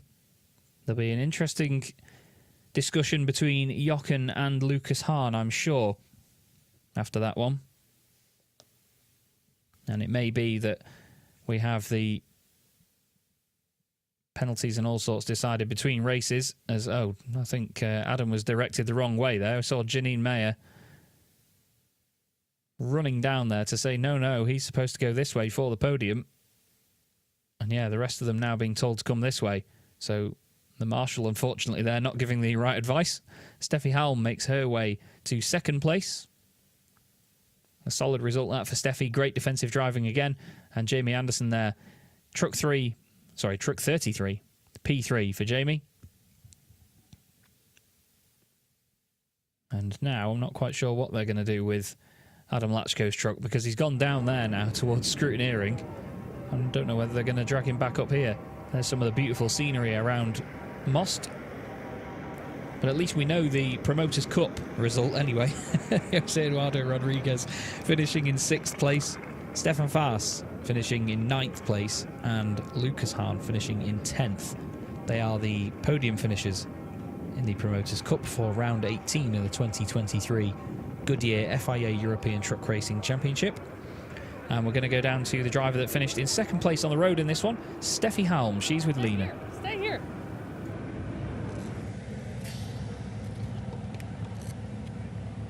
I was thinking to myself, okay. Yeah, what a race. What a defense of both of you. Wow, this was really exciting to watch. Let's start off with you first, because you had Norbert Kisch in your back at the very end, and you really did a good job, like putting through for 3rd place in this case. Congratulations. Yeah, you know, we had a good fight with Steffi, and I could see Steffi was struggling with Adam, so I was trying to look for an opportunity.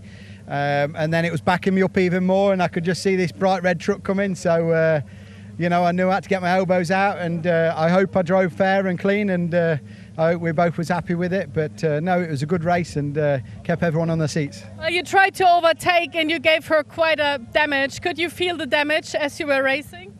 You know, the damage is just plastic. You don't feel it, you just see it in the mirror. But yeah, he tried it because it was not so easy also for me, because Adam in some corners he was very slow, and Jamie was in some corners also faster than me, so it was very difficult if you're not able to drive your same speed to defend. And he saw just a little gap, but it was not enough, so he got back. And but we touched, it's racing, you know, nothing happened, so everything was. You can be so proud you're 2nd today, so both go get your trophies. I will see you in a second again.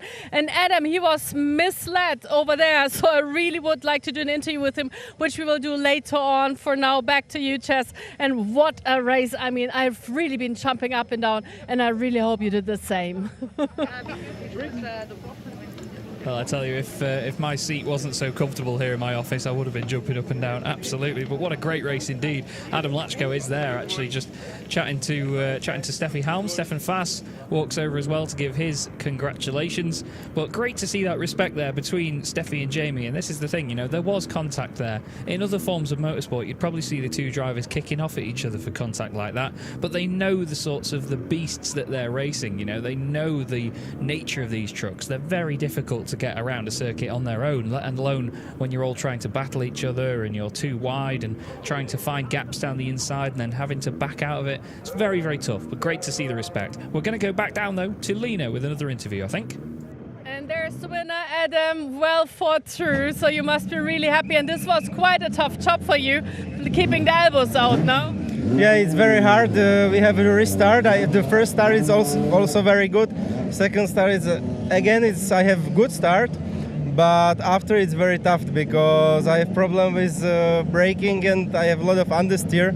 Steffi see everything and she try everywhere, but she must defend behind her, and this is helping me a little bit, and I use to go to a little bit to the front. Did you feel her, because she was quite behind you very narrowly quite often? It's better looking to the forward than backward, And yeah, I feeling she's behind me very close, but I concentrate for don't make mistake, and for the track everything is good, and go to the finish. So I think all the fans from the Czech Republic who have been cheering for you must be really happy now. So there will be a little party going on tonight. No? Not party, because tomorrow is again a racing day, but I hope it's all Czech fans and fun from the Goodyear racing. It's very happy. So congratulations from my side. Go get your trophy, and I see you over there. So good. So chess, now we got all three of them. Now you're Mr. Fourth in the round. Thank you very much, Lena. Yes, great to see Adam Lachko back with us again. Great to hear from him. And like you said, a lot of problems there with the braking and the understeer. It was very apparent down at turn 1. But it's a big thumbs up for Adam Lachko, who takes the win in round 18 of the 2023 Goodyear FIA European Truck Racing Championship. Steffi Halm finishing in second place with Jamie Anderson just behind. An epic battle that included them, Norbert Kish, Antonio Albacete, Jose Eduardo Rodriguez, Sasha Lenz and Jochen Hahn. Look at that, the top 8 covered by 6 seconds, give or take, at the end of the race. Amazing stuff. Stefan Faas finishes in 9th place. That puts him second in the Promoters' Cup, with Lucas Hahn rounding out the top 10, and that's another podium for him in the Promoters' Cup as well. John Newell just missing out there by getting an 11th place finish ahead of Heinrich Clemens-Hecker and Louis Riquenco. Unfortunately, it was Andrei Kurzim that was disqualified, and Mark Taylor, after the earlier damage, not taking part in the second running of the race. We now move down to the podium, where all of the Bagheera family, let's say, are all down there. I believe I saw Fabien Calvé down there as well. Also, he'll be here this weekend cheering on Adam Lachko. His son Theo Calvé, who was racing as Adam's teammate last year in this championship, is currently still running with them at the French Truck Racing Championship. We saw him at the Nürburgring as part of the Mittelrhein Cup. And I believe Theo is around as well. Actually, I caught up on his Instagram just the other day that he was heading to a truck race meeting somewhere. I don't think there's a French Truck Racing Championship round this weekend. I think it's just this one here at Most.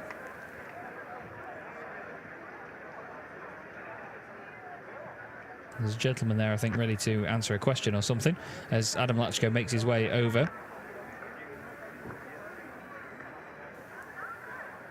Adam's now going to be stopped for autographs and all sorts as he heads to the left-hand side of shot there, just behind the podium, to get ready to collect his trophy.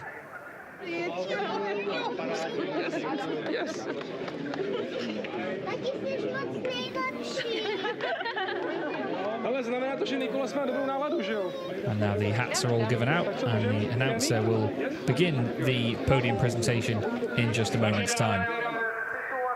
And there you go.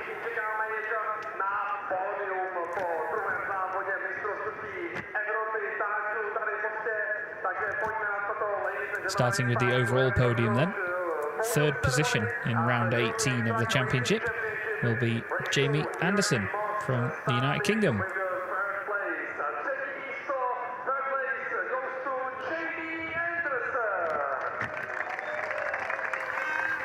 And there you go, Jamie called up for his trophy. Another great result for Jamie in terms of his championship this season. That is podium number 3 for the British driver. It was wonderful to see him and his wife Ella and their newly born little one at Donington Park a few weeks ago. Steffi Halm gets her third podium also actually of the season, and taking his first and only win this season, as it's a race-by-race entry. Adam Lachko, all the fans very happy to see their home driver take to the top step. And here are the trophies handed out. Again, very unique trophies here at Most. Almost looks like my shower door with writing on it. But very pretty all the same. Steffi Halm happy for another bit of silverware or glassware. And then listen to the roar as Adam Lachko receives his trophy for winning round 18 of the championship. Great to see Adam's very, very smiley face back on the podium again. He's such a character. Really, really good bloke to have around. And now we'll get the national anthem of Czechia.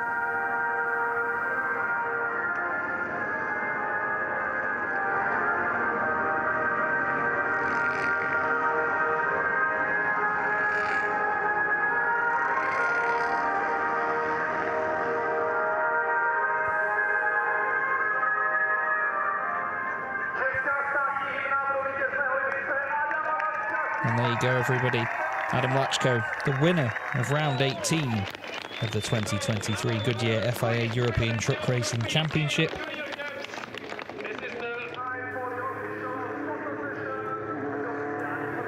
Now they'll have their photos taken on the top step of the podium all together.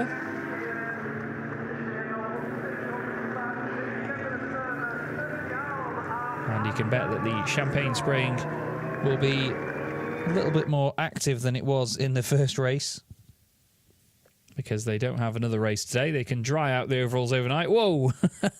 Adam's bottle of champagne goes up very quickly, and it gets absolutely soaked by Steffi Helm and Jamie Anderson, as you would expect. Excellent stuff. Absolutely excellent stuff. Oh, there you go, Adam. Have some of that. I love champagne podium antics. It's so much fun. It really is. And a lot of the drivers in this championship, they all get on so well that it just becomes the epitome of just the happiness and the positive vibe that this championship brings with it. Norbert Kish then, well, he's on a bit of a positive vibe at the moment, isn't he? Right up there at the top of the championship now, and the gap to Jochen Hahn just gets bigger. Sasha Lenz scores pretty well in that one as well and moves ahead of Antonio Albacete. Sorry, Antonio actually closing in on him, isn't he? With Jochen Hahn now a smaller gap ahead of Sasha. Apologies. Andre Kurzim now only 4 points clear of Steffi Helm, with Jamie Anderson in 7th right behind the pair of them. An interesting battle there developing for 5th place in the standings. Jose Eduardo Rodriguez is 8th ahead of Lucas Hahn, who is now 1 point clear of Stefan Faas.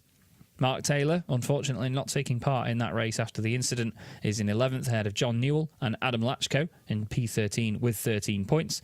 Heinrich Clemens-Hecker next up ahead of Jonathan Andre and Louis Riquenco, with Erwin Klein-Nagelvoort with just the 1 point to his name.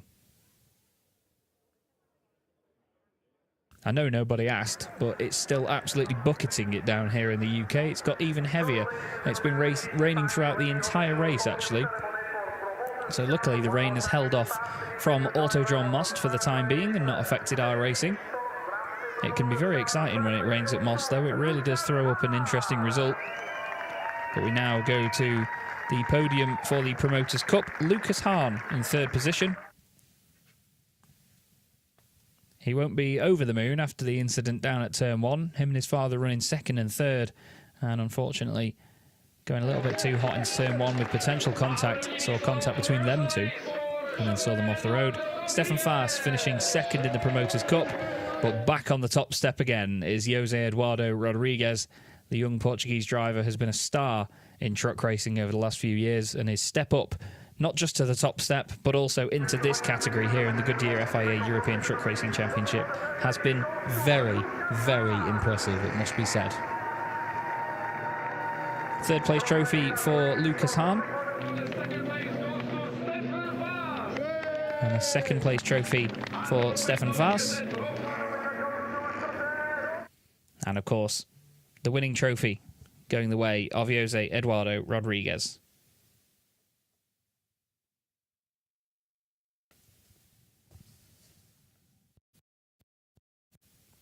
And the national anthem of Portugal for our race.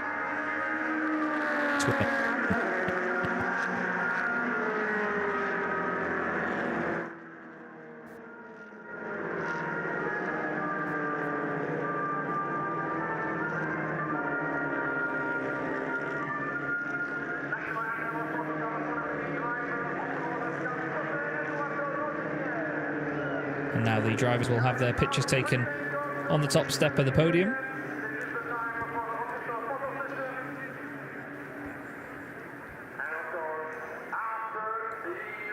And now it'll be time for champagne for our Promoters' Cup podium.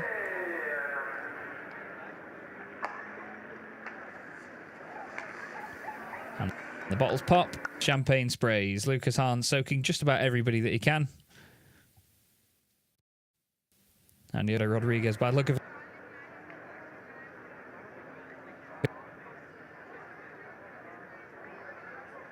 it, saving some for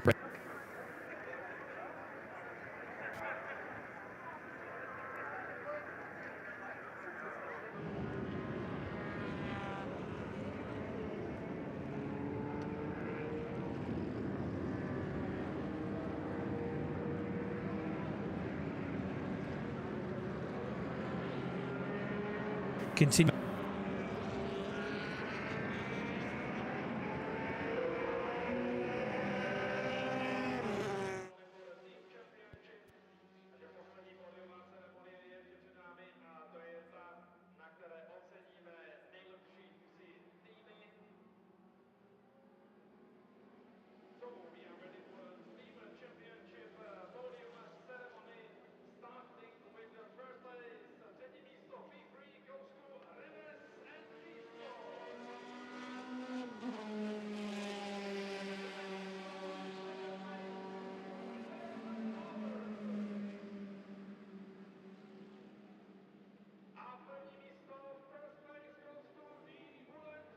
Lucky charm, you never know. Are you happy? Yeah, very happy with this win in the Promoters Cup. It's good for me and my team. Some good points for the championship is most important for me. So, will you party tonight, or are you looking forward to race tomorrow again and win more? I'm concentrated for tomorrow, and we'll see. But tonight is party in my trailer. Okay, so congratulations. I will see you tomorrow again, hopefully. There are some highlights for you to just recap what has been going on at this race weekend.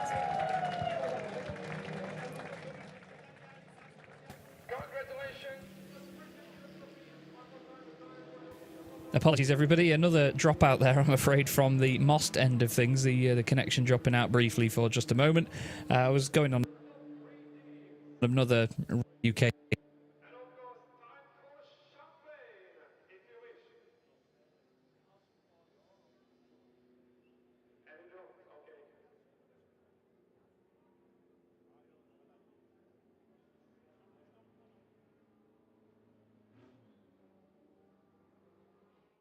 This has been race. Okay, so this has been race number 2 for this weekend. 2 more to come, more qualifyings to come, so stay tuned. See you tomorrow and have a very lovely evening.